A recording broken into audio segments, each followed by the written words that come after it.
धन धन सतगुरु तेरा ही आसरा, धन धन सतगुरु तेरा ही आसरा। आप देख रहे हैं फेथ वर्सेस वर्डिक्ट। मैं डॉक्टर मोहित गुप्ता इंसान, परम पूजनीय संत डॉक्टर गुरमीत राम रहीम सिंह इंसान जी के अनुयायी, उनकी सोच व सच्चाई इस प्रोग्राम के माध्यम से आप सभी के सामने रखते हैं। तो आप सभी का बहुत बहुत स्वागत है जी। धन धन सतगुरु तेरा ही आसरा। आज क्योंकि चर्चा हमारी लगातार इसी मसलों पर चलती है, भी अब क्या चल रहा है क्या नहीं चल रहा है। तो फ़िलहाल सबसे पहले जानकारी जो लोग जानना चाहते हैं वो है अवतार सिंह इंसान जी को लेकर, जो फ़िलहाल पटियाला जेल में बंद हैं एक फ़र्जी मुकदमे में जो युद्ध वीरांगनाओं द्वारा उन पर डाला गया है और उनकी अभी ज़मानत नहीं हुई है और करीब अगले लगभग 3-4 दिनों बाद शायद ज़मानत होने के आसार हैं। अभी फ़िलहाल ज़मानत नहीं मिल रही है, तो उम्मीद है भी 3-4 दिन, अगले 3-4 दिन बाद कोशिश की जाएगी, शायद ज़मानत मिल जाए। तो फ़िलहाल अवतार जी को लेकर तो यही जानकारी है। इसके अलावा और भी जानकारियाँ जो अलग अलग हैं, जैसे एक अच्छी चीज़ ये है कि जो हनीप्रीत ने एक स्क्रीनशॉट मेरे पास व्हाट्सएप पे आया, बाकी फिर मैंने इंस्टाग्राम पे भी चेक किया है, तो उस हनीप्रीत ने क्लियर किया है, हालांकि कितना वो सही है क्योंकि कौन सा अकाउंट उसका हैक हो जाए कौन सा नहीं हो जाए पता नहीं चलता है। तो उसने लिखा है कि गुरुगद्दी पे पिताजी ही बैठे रहेंगे और ऐसा कुछ एक इनडायरेक्ट सा स्पष्टीकरण दिया है, हालांकि अभी स्पष्ट तौर पे नहीं आया है। और अजीब चीज़ ये लगी है कि जब हम सवाल पूछते हैं तब डेरा मैनेजमेंट या 45 नंबर ये लोग बोलते हैं भी हम लोग मतलब हनीप्रीत को इतनी हनीप्रीत बाउंड नहीं है किसी के सवाल का जवाब देने के लिए, या वो क्यों दे। ये छोटे मोटे लोग सवाल पूछें तो हनीप्रीत इन बातों का जवाब क्यों दे। तो फिर उनको ये भी पूछ लें भी इंस्टाग्राम के ऊपर कौन सा प्रधानमंत्री क्वेश्चन पूछ रहा है, वहाँ भी तो छोटे मोटे लोग ही पूछ रहे हैं क्वेश्चन, फिर उनका जवाब देने का समय है। तो हम तो लगभग सैकड़ों हज़ारों लोगों की तरफ से पूछ रहे हैं, वो तो अकेले पूछ रहे हैं। तो फिर वो वहाँ पे जाके जो पोप लीला करनी है या ड्रामा चल रहा है, तो उससे बेटर है साफ स्पष्ट तौर पे जवाब दे। जगजीत सिंह ने भी तो दिया था ना जवाब ओपन तौर पे कि मैं गुरुगद्दी पे नहीं बैठूंगा, मेरा कोई ऐसा इरादा नहीं है। तो फिर यही चीज़ हनीप्रीत क्यों नहीं बोल देती स्पष्ट तौर पे आके कि ऐसा कुछ नहीं है। भी उसके वैसे तो उसने अपने इंटरव्यू में बात बोली है भी उसके पास डेरे की कोई पोस्ट ही नहीं है। जब कोई पोस्ट ही नहीं है फिर ये सारा ड्रामा ख़त्म करे, दोबारा बोल दे इस बात को, तो जोर लगता है इतना। इंस्टाग्राम पे नौटंकी कर करके करने का कोई तुक नहीं बनता है। हालांकि चलो ये बात हो सकता है दबाव में आई हो सकता है उसको दिख रहा हो भी उसके जूते पड़ेंगे, इसलिए उसने तरीके से कहते हैं ना, जैसे डॉक्टर एक मरीज़ कई बार इमरजेंसी में मर जाए, अब डॉक्टर को ख़तरा ये होता है भी बाहर जाके बताए कैसे भी आपका मरीज़ मर गया है, क्योंकि ये नहीं पता भी घर का वारिस एकदम से मारने को ही आ जाए। डॉक्टर बड़े स्टाइल से खबर बताता है बाहर, धीरे धीरे भी हाँ जी हाँ देख के माहौल भांप के फिर बताता है। इसी तरह ये खबर एक तरह से इंस्टाग्राम पे स्क्रीनशॉट बना के डाली गई है भी हाँ मुझसे किसी ने सवाल पूछा तो मैंने एक जवाब दिया है। धीरे धीरे वो खबर अब दोबारा, क्योंकि सामने से बोलने में ज़ोर लगता है और पता है भी ऐसे बोल देंगे तो लोगों के 100 सवाल और आ जाएंगे। तो हो सकता है अभी वो भी सिलेक्टेड सवालों का जवाब दिया गया है, ज़रूरी नहीं हर सवाल का जवाब दिया जाए। चलिए फ़िलहाल ये चीज़ें सारी चल रही हैं और अवतार सिंह जी के मसले को लेकर हमने जो प्लानिंग था, जो सब कुछ था वो चल रहा है जैसा भी है। उनकी ज़मानत जो होगी वो समय अनुसार जो भी, क्योंकि 7-8 दिन की कस्टडी, कम से कम 1 हफ़्ते की कस्टडी तो कोर्ट देखती है, उससे पहले ज़मानत नहीं देती है, बेशक मुकदमा फ़र्जी क्यों ना हो। लेकिन अब जब होगा तो होगा। इसके अलावा मेमोरेंडम जहाँ जहाँ भी दिए जा रहे हैं, जो मेमोरेंडम हम दे रहे हैं फेथ वर्सेस वर्डिक्ट की तरफ से, वो मेमोरेंडम हम फ़ोटोग्राफ्स डाल रहे हैं। और एक मेमोरेंडम वैसे जितनी हमें जानकारी मिली है तो चीफ़ मिनिस्टर को, जो पंजाब के चीफ़ मिनिस्टर है भगवंत सिंह मान, उनको डायरेक्ट भी दिया गया है मेमोरेंडम, लेकिन उसकी फ़ोटोग्राफ नहीं हो सकी जो मेरी जानकारी में आया है, किसी सेवादार ने दिया है। और दूसरा एक मेमोरेंडम अरविंद केजरीवाल जो दिल्ली के चीफ़ मिनिस्टर हैं उनको भी दिया गया है। उनको भी एक तरह से इस तरह से दिया गया है भी उनकी पार्टी की सरकार है, इसलिए दिया गया है भी वो भी चीफ़ मिनिस्टर को रिकमेंडेशन भेजें इस चीज़ के लिए, पंजाब के चीफ़ मिनिस्टर को। तो उनको भी मेमोरेंडम डेरे में किसी सेवादार ने दिया है सात संगत में से। पर क्या है कि तस्वीर वो इकट्ठे ही दिया है दोनों को, लेकिन तस्वीर नहीं खींच पाई किसी वजह से साथ में, पर ये मेरे को कंफर्मेशन आई है, तो ये आपकी जानकारी के लिए बता दें। इसके अलावा जहाँ जहाँ मेमोरेंडम पेंडिंग हैं वहाँ वहाँ साथ संगत अपनी कोशिश कर रही है, तो जैसा भी होगा यथासंभव, जब भी लगेगा आज कल परसों हफ्ता 10 दिन, जब भी किसी से कोई भी क्या है बीच में मिडल मैन चाहिए होता है बात करवाने के लिए, जो मतलब थोड़ा सिग्निफिकेंटली बात रख सके, इसलिए वो बीच का बंदा मिल जाएगा जैसे ही था, तो धीरे धीरे फिर वो बातचीत, क्योंकि लोकल वोटर्स का होना ज़रूरी है, लोकल साथ संगत होगी तो ही मेमोरेंडम देने का फ़ायदा है। बाहर से जाके हम किसी विधायक को हल्के को मेमोरेंडम नहीं देते हैं, स्थानीय साथ संगत में सिर्फ किसी ना किसी को साथ लेते ज़रूर हैं। तो आप अपने इलाके में जो हैं आप पता कर सकते हैं, अगर कोई है तो आप संपर्क कर सकते हैं भी, आपके इलाके में आपके विधायक अगर आपके संपर्क में है या उनका कोई और भी नज़दीकी जो इस तरह की मीटिंग करवा सकता हो, तो आप कोशिश कर सकते हैं मेमोरेंडम को लेके। इसके अलावा जो एफिडेविट हैं, एक एफिडेविट का सैंपल हमने आपको डाला था फेसबुक पे, तो उसमें कुछ लोगों ने तो सहमति जताई है, और अभी लेकिन मेरे पास अभी कोई एफिडेविट नहीं पहुंचा है या किसी ने बना के नहीं दिया है। व्हाट्सएप पे बहुत लोगों के मैसेज आए थे भी आपने एफिडेविट हम देंगे, तो वो एफिडेविट अभी मेरे पास कोई पहुंचा नहीं है, तो आप वो एफिडेविट पहुंचा सकते हैं, जैसे भी है बना दें। उसकी अगर आपको बनाना नहीं आ रहा है तो सैम जी हमारे साथ हैं, उनसे आप संपर्क कर सकते हैं सैम जी से, और उसके हिसाब से एफिडेविट आप बना सकते हैं।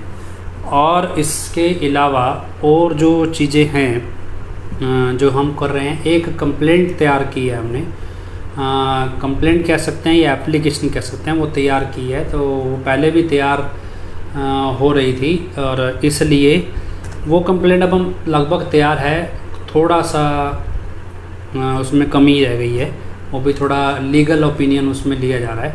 वो कंप्लेंट हमने भेजनी है, उसमें किसी मैनेजमेंट के ख़िलाफ़ नहीं है, वो कंप्लेंट किसी के भी ख़िलाफ़ नहीं है, वो कंप्लेंट है सीबीआई के ख़िलाफ़ है एक तरह से, और सीबीआई के जज के ख़िलाफ़ है, जिन्होंने ख़ास तौर पे जगदीप सिंह लोहान जो जज थे उनके ख़िलाफ़ कंप्लेंट है। तो वो कंप्लेंट आपने भेजना चाहो तो आप भेज सकते हैं। उसमें जो मुकदमों को लेकर है, जो 2 फैसले उन्होंने सुनाए हैं, और उसमें जो हमें संभावित गड़बड़ लग रही है उसकी कंप्लेंट हम रिटर्न तौर पे आप उसे समझें, पकड़ के पढ़ लें, समझ लें और फिर भेज सकते हैं। तो वो कोशिश करेंगे, मतलब 3-4 दिन में अगर वकीलों से बन के आ जाती है, तो वो थोड़ा टेक्निकल इशू काफ़ी है उसमें, वो उतना टेक्निकल भाषा में इंग्लिश में लिखी होगी कंप्लेंट, हिंदी में नहीं होगी। वो कंप्लेंट आप भेज सकते हैं जहाँ भी भेजने को कहा जाएगा, अगर आप चाहें तो। कोई ऐसा नहीं है कि भेजनी है, तो जो इंटरेस्टेड हों वो भेज सकते हैं। इसके अलावा और जो जानकारी है वो पंजाब से जो भी मिल रही है, वो जानकारी हम वीरपाल बहन जी से लेते हैं हमेशा। पंजाब से जो भी संबंधित जानकारी है उनको फ़ोन हम लगा लेते हैं, और कोई सवाल आपका हो तो वो सवाल आप पूछ लें। लेकिन इंटरेस्टिंग बात आपको ये बता दें भी, आज हनीप्रीत ने एक इंस्टाग्राम पे पोस्ट डाला है, या कह लीजिए वो क्वेश्चन आंसर की तरह, पता नहीं हमें तो डालना नहीं आता कैसे डलता है, तो उसमें उन्होंने लिखा है कि वो हनीप्रीत गुरुगद्दी को लेकर उन्होंने स्पष्टीकरण दिया है कि उनका कोई इसमें दावेदारी नहीं है इस तरह की, लेकिन वो कितनी सही है कितनी नहीं है ये 29 अप्रैल को ही पता चलेगा। बाकी जो जानकारियाँ हैं हम बहन वीरपाल कौर से लेते हैं जी। धन धन सतगुरु तेरा ही आसमान। हाँ जी बहन,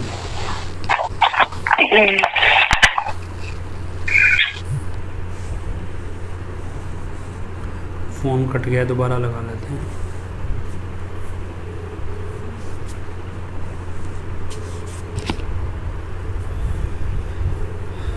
थोड़ा नेटवर्क इशू है, कोई सवाल आपका हो तो बता दें, हम सवाल ले लेते हैं। चलो शायद आ गया लाइन पे। हाँ जी, बहुत ही प्यारे सतगुरु जी की प्यारी प्यारी साध संगत जी, जिमें के धन धन सतगुरु तेरा ही आसरा। प्यारी साध संगत जी, जिमें कि तुहानू पता ही है कि पिछले 10 अप्रैल ਨੂੰ ਸਲਾਦਪੁਰੇ ਦੇ ਵਿੱਚ ਕਾਲ ਮਹਾਕਾਲ ਦੇ ਏਜੰਟਾਂ ਤੇ ਬਰਾਈ ਦੇ ਨੁਮਾਇੰਦਿਆਂ ਨੇ ਭੰਡਾਰਾ ਮਨਾਇਆ ਤੇ ਸ਼ਰੇਆਮ ਗੁਰੂ ਪਿਤਾ ਜੀ ਦੇ ਵਚਨਾਂ ਦੀਆਂ ਉੱਥੇ ਧੱਜੀਆਂ ਉਡਾਈਆਂ ਗਈਆਂ। ਜੋ ਕੁਝ ਗੁਰੂ ਪਿਤਾ ਜੀ ਦੇ ਹੁੰਦੇ ਕਦੇ ਨਹੀਂ ਸੀ ਹੋਇਆ, ਉਹ ਕੰਮ ਹੁਣ ਸ਼ਰੇਆਮ ਉੱਥੇ ਹੁੰਦੇ ਦੇਖੇ ਗਏ। ਸਾਰੀ ਸੰਗਤ ਨੂੰ ਪਤਾ ਹੈ ਕਿ ਗੁਰੂ ਪਿਤਾ ਜੀ ਦੇ ਹੁੰਦਿਆਂ 2007 ਤੋਂ ਬਾਅਦ ਪੰਜਾਬ ਵਿੱਚ ਸਲਾਦਪੁਰੇ ਦਾ ਭੰਡਾਰਾ ਕਦੇ ਨਹੀਂ ਮਨਾਇਆ ਗਿਆ ਸੀ। ਪੰਜਾਬ ਦਾ ਭੰਡਾਰਾ ਦੂਜੇ ਹਫ਼ਤੇ ਸੱਥੇ ਵਿੱਚ ਹੀ ਮਨਾਇਆ ਜਾਂਦਾ ਸੀ। 2007 ਤੋਂ ਪਹਿਲਾਂ ਪੰਜਾਬ ਦਾ ਭੰਡਾਰਾ ਸਲਾਦਪੁਰੇ ਗੁਰੂ ਪਿਤਾ ਜੀ ਖੁਦ ਮਨਾਉਂਦੇ ਸੀ, ਪਰ ਜੋ ਕੁਝ 10 ਅਪ੍ਰੈਲ ਨੂੰ ਦੇਖਣ ਨੂੰ ਮਿਲਿਆ ਜਾਂ ਜਨਵਰੀ ਵਾਲੇ ਭੰਡਾਰੇ ਦੇ ਵਿੱਚ ਵੀ ਦੇਖਣ ਨੂੰ ਮਿਲਿਆ, ਉਹ ਕਦੇ ਨਹੀਂ ਦੇਖਿਆ ਸੀ। ਪੰਜਾਬ ਦੇ ਲੋਕ ਜਾਣਦੇ ਹੈ ਕਿ ਜਾਗੋ ਕੱਢਣਾ ਪੰਜਾਬੀ ਸੱਭਿਆਚਾਰ ਦੀ ਇੱਕ ਰੀਤ ਹੈ ਜੋ ਖੁਸ਼ੀ ਦੇ ਸਮੇਂ ਰਾਤ ਨੂੰ ਕੱਢੀ ਜਾਂਦੀ ਹੈ। ਗੁਰੂ ਪੀਰੇ ਦੇ ਹੁੰਦਿਆਂ ਇਹ ਭੰਡਾਰੇ ਤੋਂ ਪਹਿਲੀ ਰਾਤ ਨੂੰ ਕੱਢੀ ਜਾਂਦੀ ਸੀ। ਜਿਵੇਂ 25 ਜਨਵਰੀ ਦਾ ਭੰਡਾਰਾ ਹੁੰਦਾ ਤਾਂ 24 ਜਨਵਰੀ ਦੀ ਰਾਤ ਨੂੰ ਕੱਢੀ ਜਾਂਦੀ ਸੀ, ਪਰ ਕਦੇ ਵੀ ਜਾਗੋ ਦਿਨ ਦੇ ਸਮੇਂ ਨਹੀਂ ਕੱਢੀ ਜਾਂਦੀ ਸੀ, ਕਿਉਂਕਿ ਪੰਜਾਬ ਦਾ ਸਲਾਦਪੁਰੇ ਦਾ ਭੰਡਾਰਾ ਦਿਨ ਦੇ ਸਮੇਂ ਹੁੰਦਾ ਸੀ ਪਿਤਾ ਜੀ ਦੇ ਹੁੰਦਿਆਂ ਵੀ। ਤਾਂ ਕਦੇ ਨਹੀਂ ਆਇਆ ਹੋਇਆ ਸੀ ਕਿ ਉੱਥੇ ਮਤਲਬ ਕਿ ਦਿਨੇ ਜਾਗੋ ਕੱਢੀ ਜਾਵੇ, ਜਾਂ ਬਲਾਕਾਂ ਦੀ ਨਾਮ ਚਰਚਾ ਦੇ ਵਿੱਚ ਕਦੇ ਜਾਗੋ ਨਹੀਂ ਕੱਢੀ ਜਾਂਦੀ ਸੀ। ਪਰ ਹੁਣ ਸਲਾਦਪੁਰੇ ਭੰਡਾਰੇ ਤੇ ਆਪਾਂ ਸਾਰਿਆਂ ਨੇ ਦੇਖਿਆ ਕਿ ਦਿਨ ਦੇ ਸਮੇਂ ਵੀ ਨਾਮ ਚਰਚਾ ਕੱਢੀ ਗਈ। ਸਾਰੇ ਬਲਾਕ ਦੀਆਂ ਨਾਮ ਚਰਚਾਵਾਂ ਦੇ ਵਿੱਚ ਵੀ ਦਿਨ ਦੇ ਸਮੇਂ ਹੀ ਜਾਗੋ ਕੱਢੀ ਜਾਂਦੀ ਹੈ।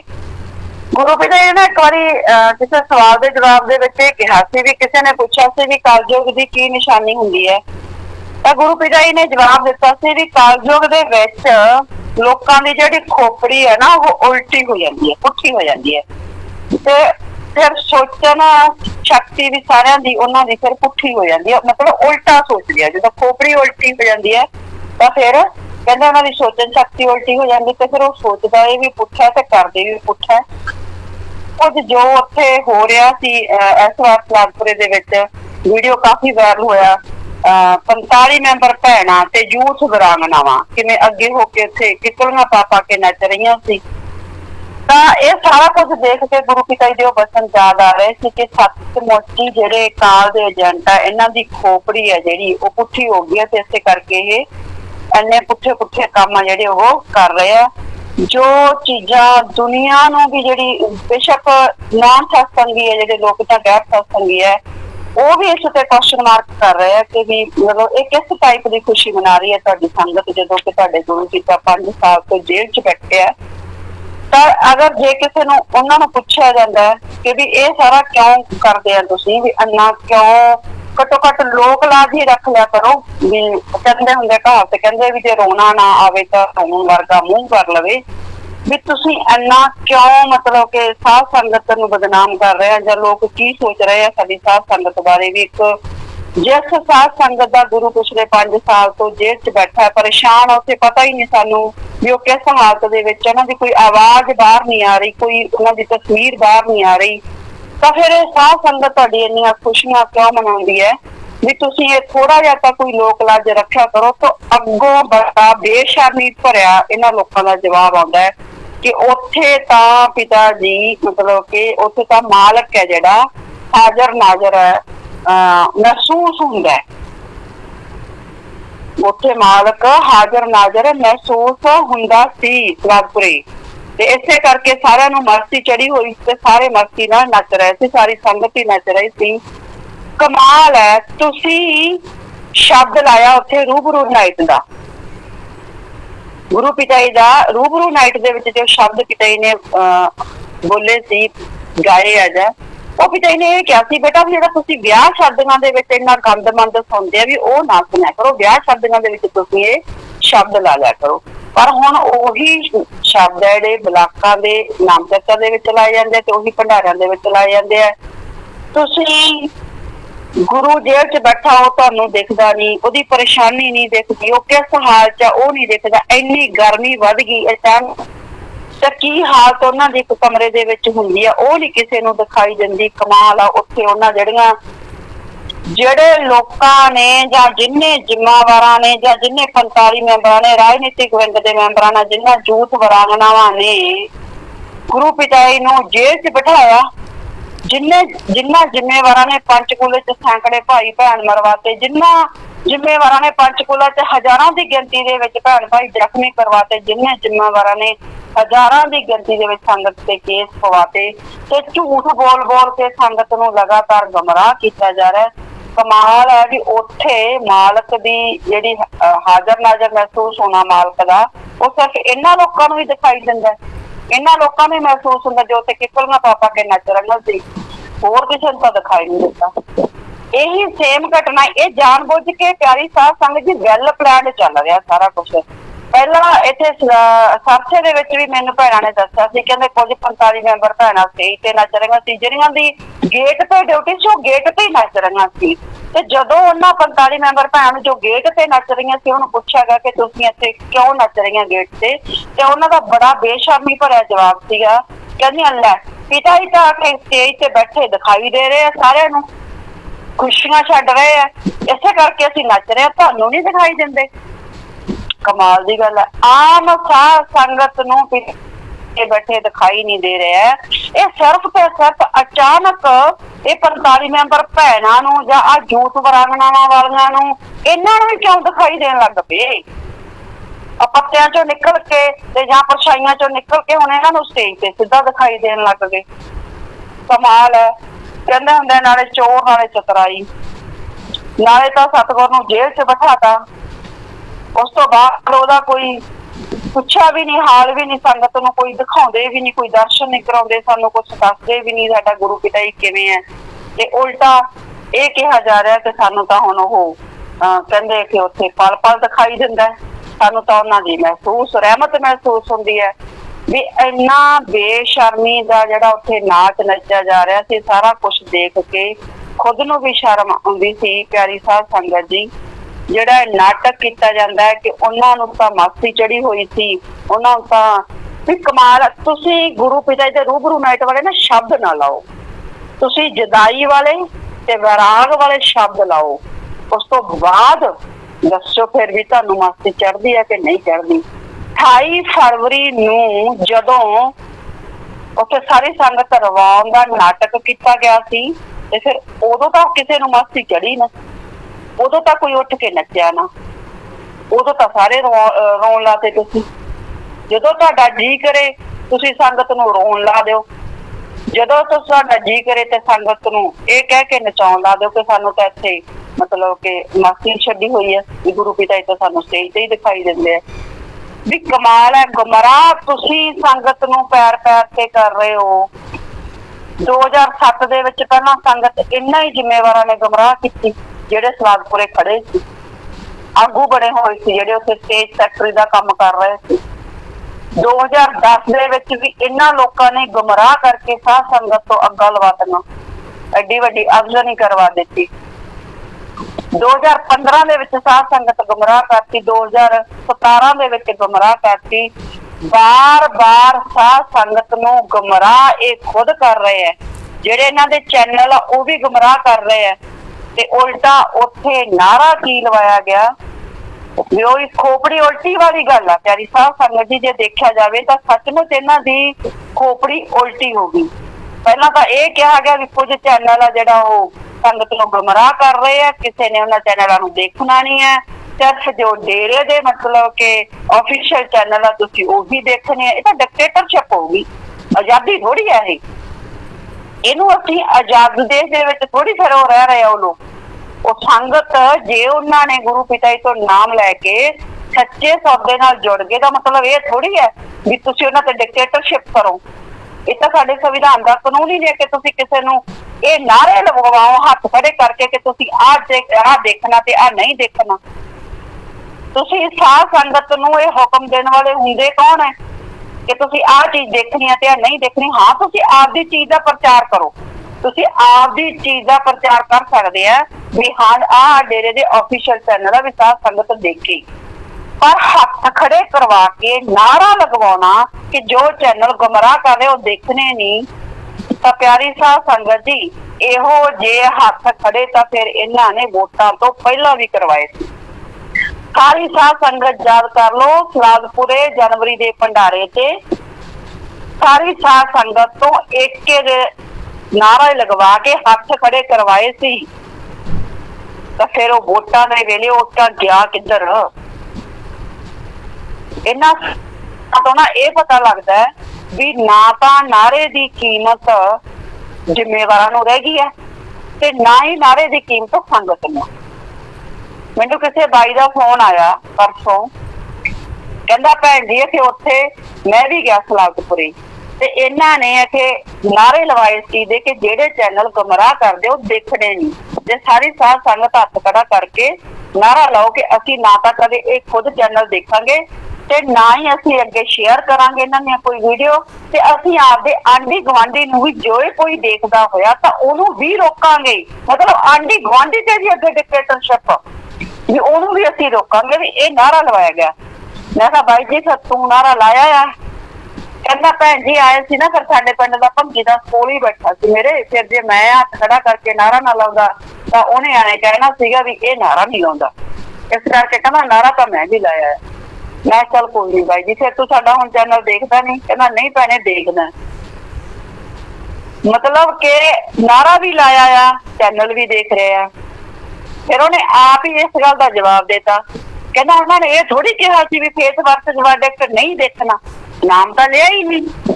ਉਹਨਾਂ ਨੇ ਤਾਂ ਇਹ ਕਿਹਾ ਸੀ ਵੀ ਜੋ ਚੈਨਲ ਗੁੰਮਰਾਹ ਕਰਦੇ ਆ, ਤੇ ਸਾਨੂੰ ਕਹਿੰਦਾ ਪਤਾ ਇਹ ਵੀ ਫੇਸ ਵਰਸਸ ਵਰਡਿਕਟ ਵਾ ਤਾਂ ਸੱਚੀਆਂ ਗੱਲਾਂ ਦੱਸਦੇ ਆ, ਵੀ ਗੁੰਮਰਾਹ ਤਾਂ ਡੇਰੇ ਦੇ ਜ਼ਿੰਮੇਵਾਰੀ ਕਰਦੇ ਆ। ਇਸ ਕਰਕੇ ਕਹਿੰਦਾ ਬੇਸ਼ੱਕ ਅਸੀਂ ਉੱਥੇ ਹੱਥ ਮਤਲਬ ਖੜਾ ਕਰਕੇ ਨਾਰਾ ਲਾਇਆ ਏ, ਪਰ ਕਹਿੰਦਾ ਫਿਰ ਵੀ ਚੈਨਲ ਅਸੀਂ ਦੇਖਦੇ ਆ, ਫੇਸ ਵਰਸਸ ਵਰਡਿਕਟ ਅਸੀਂ ਲਗਾਤਾਰ ਦੇਖਦੇ ਆ, ਤੁਹਾਡੇ ਨਾਲ ਲਗਾਤਾਰ ਜੁੜੇ ਹੋਏ ਆ। ਤਾਂ ਇਹ ਤਾਂ ਸਾਰੀਆਂ ਗੱਲਾਂ ਦੇ ਰਿਜ਼ਲਟ ਨਿਕਲ ਰਹੇ ਆ ਇਹਨਾਂ ਦੇ। ਸਾਧ ਸੰਗਤ ਉੱਥੇ ਨਾਰੇ ਵੀ ਲਾ ਦਿੰਦੀ ਹੈ, ਜਿਵੇਂ ਇਹ ਕਹਿੰਦੇ ਆ ਉਦੋਂ ਵੀ ਕਹਿੰਦੇ ਆਪਾਂ ਏਕੇ ਚ ਵੋਟਾਂ ਪਾਵਾਂਗੇ। ਘਰ ਘਰ ਜਾ ਕੇ ਜੋ ਮੀਟਿੰਗਾਂ ਕੀਤੀਆਂ ਸੀ ਵੋਟਾਂ ਤੋਂ ਪਹਿਲਾਂ, ਉੱਥੇ ਹੱਥ ਖੜੇ ਕਰਵਾ ਕੇ ਸੰਗਤ ਤੋਂ ਇਹ ਨਾਰੇ ਲਵਾਏ ਗਏ ਸੀ ਕਿ ਤੁਸੀਂ ਸਾਰੀ ਸਾਧ ਸੰਗਤ ਨਾਰਾ ਲਾਓ ਕਿ ਜਿਵੇਂ ਰਾਜਨੀਤਿਕ ਵਿੰਗ ਕਹੂਗਾ ਅਸੀਂ ਉਵੇਂ ਹੀ ਕਰਾਂਗੇ। ਤੇ ਸਾਧ ਸੰਗਤ ਨੇ ਇਹੀ ਨਾਰਾ ਲਾਇਆ ਕਿ ਜਿਵੇਂ ਰਾਜਨੀਤਿਕ ਵਿੰਗ ਕਹੂ ਅਸੀਂ ਕਰਾਂਗੇ। ਪਰ ਕੀ ਸਾਰਾ ਕੁਝ ਉਵੇਂ ਹੋਇਆ? ਜਿਸ ਨਾਰੇ ਨੂੰ ਗੁਰੂ ਪਿਤਾ ਜੀ ਦੇ ਇਹ ਵਚਨ ਹੈ, ਪਰਮ ਪਿਤਾ ਜੀ ਦੇ ਵਚਨ ਹੈ, ਮਸਤਾਨਾ ਜੀ ਦੇ ਵਚਨ ਹੈ ਕਿ ਚੱਲਦੀ ਗੱਡੀ ਨੂੰ ਵੀ ਰੋਕ ਸਕਦਾ ਜੋ ਨਾਰਾ ਮੌਤ ਵਰਗੇ ਭਿਆਨਕ ਕਰਮ ਨੂੰ ਕੱਟ ਸਕਦਾ ਹੈ। ਗੁਰੂ ਪਿਤਾ ਜੀ ਨੇ ਇੱਕ ਵਾਰੀ ਵਚਨ ਕਰੇ ਸੀ ਵੀ ਅਚਾਨਕ ਤੁਹਾਡੀ ਗੱਡੀ ਦਾ ਕਿਤੇ ਐਕਸੀਡੈਂਟ ਹੋ ਜੇ ਤੇ ਤੁਸੀਂ ਕਹਿੰਦੇ ਮੌਕੇ ਤੇ ਕਿਤੇ ਨਾਰਾ ਬੋਲਦੇ ਹੋ ਤੇ ਉਲਟੀ ਗੱਡੀ ਹੈ ਜਿਹੜੀ ਉਹ ਪੁੱਠੀ ਹੋਈ ਗੱਡੀ ਸਿੱਧੀ ਹੋ ਸਕਦੀ ਹੈ। ਮੌਤ ਵਰਗਾ ਭਿਆਨਕ ਕਰਮ ਜਿਹੜਾ ਇਸ ਨਾਰਾ ਜਿਹੜਾ ਤੁਹਾਡਾ ਕੱਟ ਸਕਦਾ। ਤੇ ਇਹ ਨਾਰਾ ਜੇ ਕਿਤੇ ਸੱਚੇ ਦਿਲ ਨਾਲ ਲੱਗ ਜੇ ਤਾਂ ਕਹਿੰਦੇ ਸੱਚ ਖੰਡ ਦੀਆਂ ਘੰਟੀਆਂ ਕਹਿੰਦੇ ਵੱਜ ਜਾਂਦੀਆਂ ਉੱਪਰ। ਇਸ ਨਾਰੇ ਦੀ ਅਹਿਮੀਅਤ ਗੁਰੂ ਪਿਤਾ ਜੀ ਨੇ ਸਾਨੂੰ ਫਿਲਮਾਂ ਦੇ ਵਿੱਚ ਵੀ ਦਿਖਾਈ ਹੈ ਕਿ ਜਦੋਂ ਵੀ ਗੁਰੂ ਪਿਤਾ ਜੀ ਤੇ ਕੋਈ ਮਤਲਬ ਸੰਕਟ ਆਉਂਦਾ ਫਿਲਮ ਦੇ ਵਿੱਚ ਤਾਂ ਮਤਲਬ ਜੋ ਬਾਬਾ ਜੀ ਬਣੇ ਹੁੰਦੇ ਆ, ਵੈਸੇ ਤਾਂ ਗੁਰੂ ਪਿਤਾ ਜੀ ਦਾ ਰੂਪ ਆ, ਉਹਨਾਂ ਨੂੰ ਇਹ ਸਿੱਖਿਆ ਦਿੰਦੇ ਆ ਕਿ ਤੁਸੀਂ ਧੰਨ ਧੰਨ ਸਤਿਗੁਰੂ ਤੇਰਾ ਹੀ ਆਸਰਾ ਦਾ ਨਾਰਾ ਲਾਉਣਾ। ਤੇ ਜਦੋਂ ਵੀ ਗੁਰੂ ਪਿਤਾ ਜੀ ਤੇ ਫਿਲਮ ਦੇ ਵਿੱਚ ਆਪਾਂ ਦੇਖਦੇ ਆ ਕਿਸੇ ਵੀ ਰੂਪ ਦੇ ਵਿੱਚ ਐਕਟਿੰਗ ਕਰ ਰਹੇ ਆ ਉਹ, ਤਾਂ ਉਹਨਾਂ ਤੇ ਕੋਈ ਵਿਪਤਾ ਪੈਂਦੀ ਹੈ ਤਾਂ ਉਹ ਨਾਰਾ ਹੀ ਲਾਉਂਦੇ ਆ। ਪਰ ਬਹੁਤ ਦੁੱਖ ਹੁੰਦਾ ਪਿਆਰੀ ਸਾਧ ਸੰਗਤ ਜੀ ਜਦੋਂ ਅਸੀਂ ਇਹਨਾਂ ਨਾਰਿਆਂ ਦੀ ਬੇਕਦਰੀ ਹੁੰਦੀ ਦੇਖਦੇ ਆ। ਅੱਜ ਜੇ ਨਾਰੇ ਦੀ ਇੰਨੀ ਬੇਕਦਰੀ ਹੋ ਗਈ ਕਿ ਸੰਗਤ ਹੱਥ ਖੜੇ ਕਰਕੇ ਨਾਰੇ ਵੀ ਲਾ ਆਉਂਦੀ ਹੈ ਤੇ ਉਹਨਾਂ ਦਾ ਕੋਈ ਅਸਰ ਵੀ ਨਹੀਂ ਹੁੰਦਾ, ਤਾਂ ਇਹਦਾ ਮਤਲਬ ਇਹ ਸਮਝੋ ਕਿ ਕਾਲ ਨੇ ਇਹਨਾਂ ਸਾਧਾਂ ਜਿਹੜੇ ਦਿਮਾਗ ਹੈ ਉਹ ਪੁੱਠੇ ਕਰਤੇ ਆ, ਇਹਨਾਂ ਦੀਆਂ ਖੋਪੜੀਆਂ ਉਲਟੀਆਂ ਕਰਤੀਆਂ। ਜੋ ਇਹ ਸੋਚਦੇ ਆ ਉਹ ਵੀ ਪੁੱਠਾ ਸੋਚਦੇ ਆ ਤੇ ਜਿਹੜੇ ਕੰਮ ਸੰਗਤ ਤੋਂ ਕਰਵਾਈ ਜਾਂਦੇ ਆ ਇਹ ਵੀ ਪੁੱਠੇ ਹੀ ਕਰੀ ਜਾਂਦੇ ਆ। ਇਸੇ ਕਰਕੇ ਜਿਹੜੇ ਰਿਜ਼ਲਟ ਹੈ ਸਾਰੇ ਜਿਹੜੇ ਆ ਪੁੱਠੇ ਨਿਕਲ ਰਹੇ ਆ। ਇੱਕ ਹੋਰ ਗੁਰੂ ਪਿਆਰੀ ਸਾਧ ਸੰਗਤ ਜੀ ਤੁਹਾਨੂੰ ਮੈਂ ਅਜੀਬ ਮਤਲਬ ਕਿ ਗੱਲ ਦੱਸਦੀ ਆ, ਬੜਾ ਸੁਣ ਕੇ ਤੁਹਾਨੂੰ ਵੀ ਹੈਰਾਨੀ ਹੋਊਗੀ। ਪਰਸੋਂ ਮੇਰੇ ਕੋਲ ਇੱਕ ਸਮਾਣੇ ਦੀ ਭੈਣ ਦਾ ਫੋਨ ਆਇਆ। ਤੁਹਾਨੂੰ ਸਾਰਿਆਂ ਨੂੰ ਪਤਾ ਕਿ ਸਮਾਣਾ ਅੱਜ ਕੱਲ ਬੜਾ ਨਿਊਜ਼ ਦੇ ਵਿੱਚ ਆਇਆ ਹੋਇਆ, ਖਾਸ ਕਰਕੇ ਡੇਰਾ ਸੱਚਾ ਸੌਦਾ ਦੇ ਪ੍ਰੇਮੀਆਂ ਨੂੰ ਜਿਹੜਾ ਸਮਾਣੇ ਦੀ ਹਰ ਖਬਰ ਆ ਜਿਹੜੀ ਬੜਾ ਝਟਕਾ ਲਾਉਂਦੀ ਹੈ। ਮਤਲਬ ਬੜੇ ਧਿਆਨ ਨਾਲ ਸੁਣਦੇ ਜਦੋਂ ਸਮਾਣੇ ਤੋਂ ਕੋਈ ਖਬਰ ਆਉਂਦੀ ਹੈ, ਕਿਉਂਕਿ ਸਮਾਣਾ ਉਹੀ ਸ਼ਹਿਰ ਹੈ ਜਿੱਥੇ ਸਭ ਤੋਂ ਪਹਿਲਾਂ ਮੈਮੋਰੰਡਮ ਦਿੱਤਾ ਗਿਆ। 28 ਮਾਰਚ ਨੂੰ ਸਭ ਤੋਂ ਪਹਿਲਾਂ ਮੈਮੋਰੰਡਮ ਦੇਣ ਦੀ ਸ਼ੁਰੂਆਤ ਸਮਾਣਾ ਤੋਂ ਹੀ ਕੀਤੀ ਗਈ। ਇਸੇ ਕਰਕੇ ਹੀ ਉੱਥੇ ਅਵਤਾਰ ਵੀਰ ਜੀ ਤੇ ਪਰਚਾ ਦਰਜ ਕਰਵਾ ਕੇ ਮਤਲਬ ਕਿ ਇਹ ਹੈਂਕੜਬਾਜ਼ੀ ਦਿਖਾਈ ਹੈ ਪ੍ਰਬੰਧਕੀ ਕਮੇਟੀ ਨੇ ਕਿ ਜਿਸ ਸ਼ਹਿਰ ਤੋਂ ਤੁਸੀਂ ਇਹ ਸ਼ੁਰੂ ਕੀਤਾ ਅਸੀਂ ਉਸ ਸ਼ਹਿਰ ਤੇ ਤੁਹਾਡੇ ਤੇ ਪਰਚਾ ਦਰਜ ਕਰਵਾਤਾ।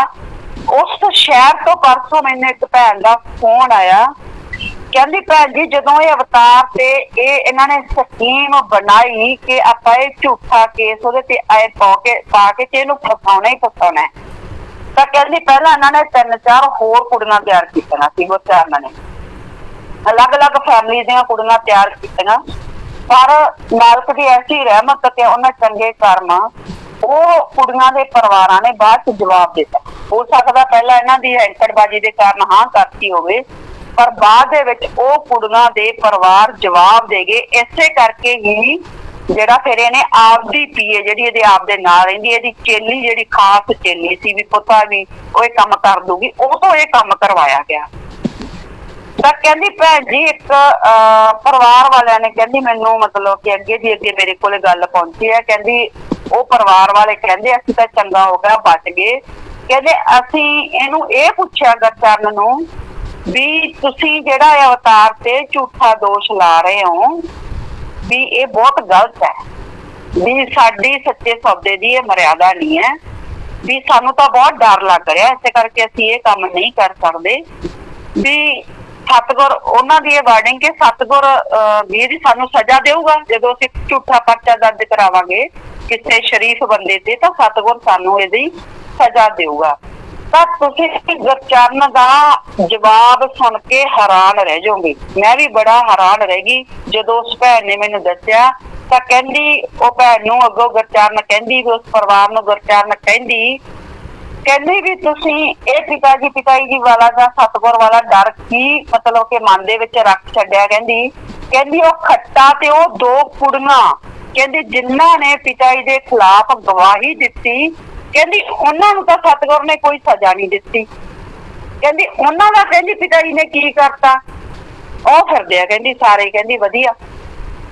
ਤੇ ਕਹਿੰਦੀ ਹੁਣ ਫਿਰ ਤੁਹਾਡਾ ਕੀ ਹੋ ਜੂ। ਕਮਾਲ ਹੈ ਪਿਆਰੀ ਸਾਧ ਸੰਗਤ ਜੀ। ਉਹ ਭੈਣ ਮੈਨੂੰ ਕਹਿੰਦੀ ਕਿ ਉਹਨਾਂ ਨੂੰ ਗੁਰਚਰਨ ਨੇ ਸਾਫ਼ ਕਿਹਾ ਵੀ ਤੁਸੀਂ ਹੁਣ ਡਰੋ ਨਾ। ਕਹਿੰਦੀ ਪਿਤਾ ਜੀ ਤੋਂ ਨਾ ਡਰੋ, ਤੁਸੀਂ ਪਿਤਾ ਜੀ 'ਚ ਹੁਣ ਕੋਈ ਸ਼ਕਤੀ ਨਹੀਂ। ਕਹਿੰਦੇ ਜੇ ਪਿਤਾ ਜੀ 'ਚ ਸ਼ਕਤੀ ਹੁੰਦੀ ਤਾਂ ਕਹਿੰਦੀ ਪਿਤਾ ਜੀ ਆਪਦੇ 3 ਕੇਸ ਨਾ ਕਹਿੰਦੇ ਸਹੀ ਕਰਵਾ ਲੈਂਦੇ। ਇੱਥੋਂ ਤੱਕ ਉਸ ਪਰਿਵਾਰ ਨੂੰ ਕਿਹਾ ਗਾ। ਕਮਾਲ ਹੈ ਕਮਾਲ। ਆ ਜਿਹੜੀ ਚਰਨੋ ਮਾਸੀ ਹੈ ਇਹਨੂੰ ਅੱਜ ਸਾਡੇ ਸਤਿਗੁਰ ਦੀ ਸ਼ਕਤੀ ਮਹਿਸੂਸ ਹੀ ਨਹੀਂ ਹੋ ਰਹੀ।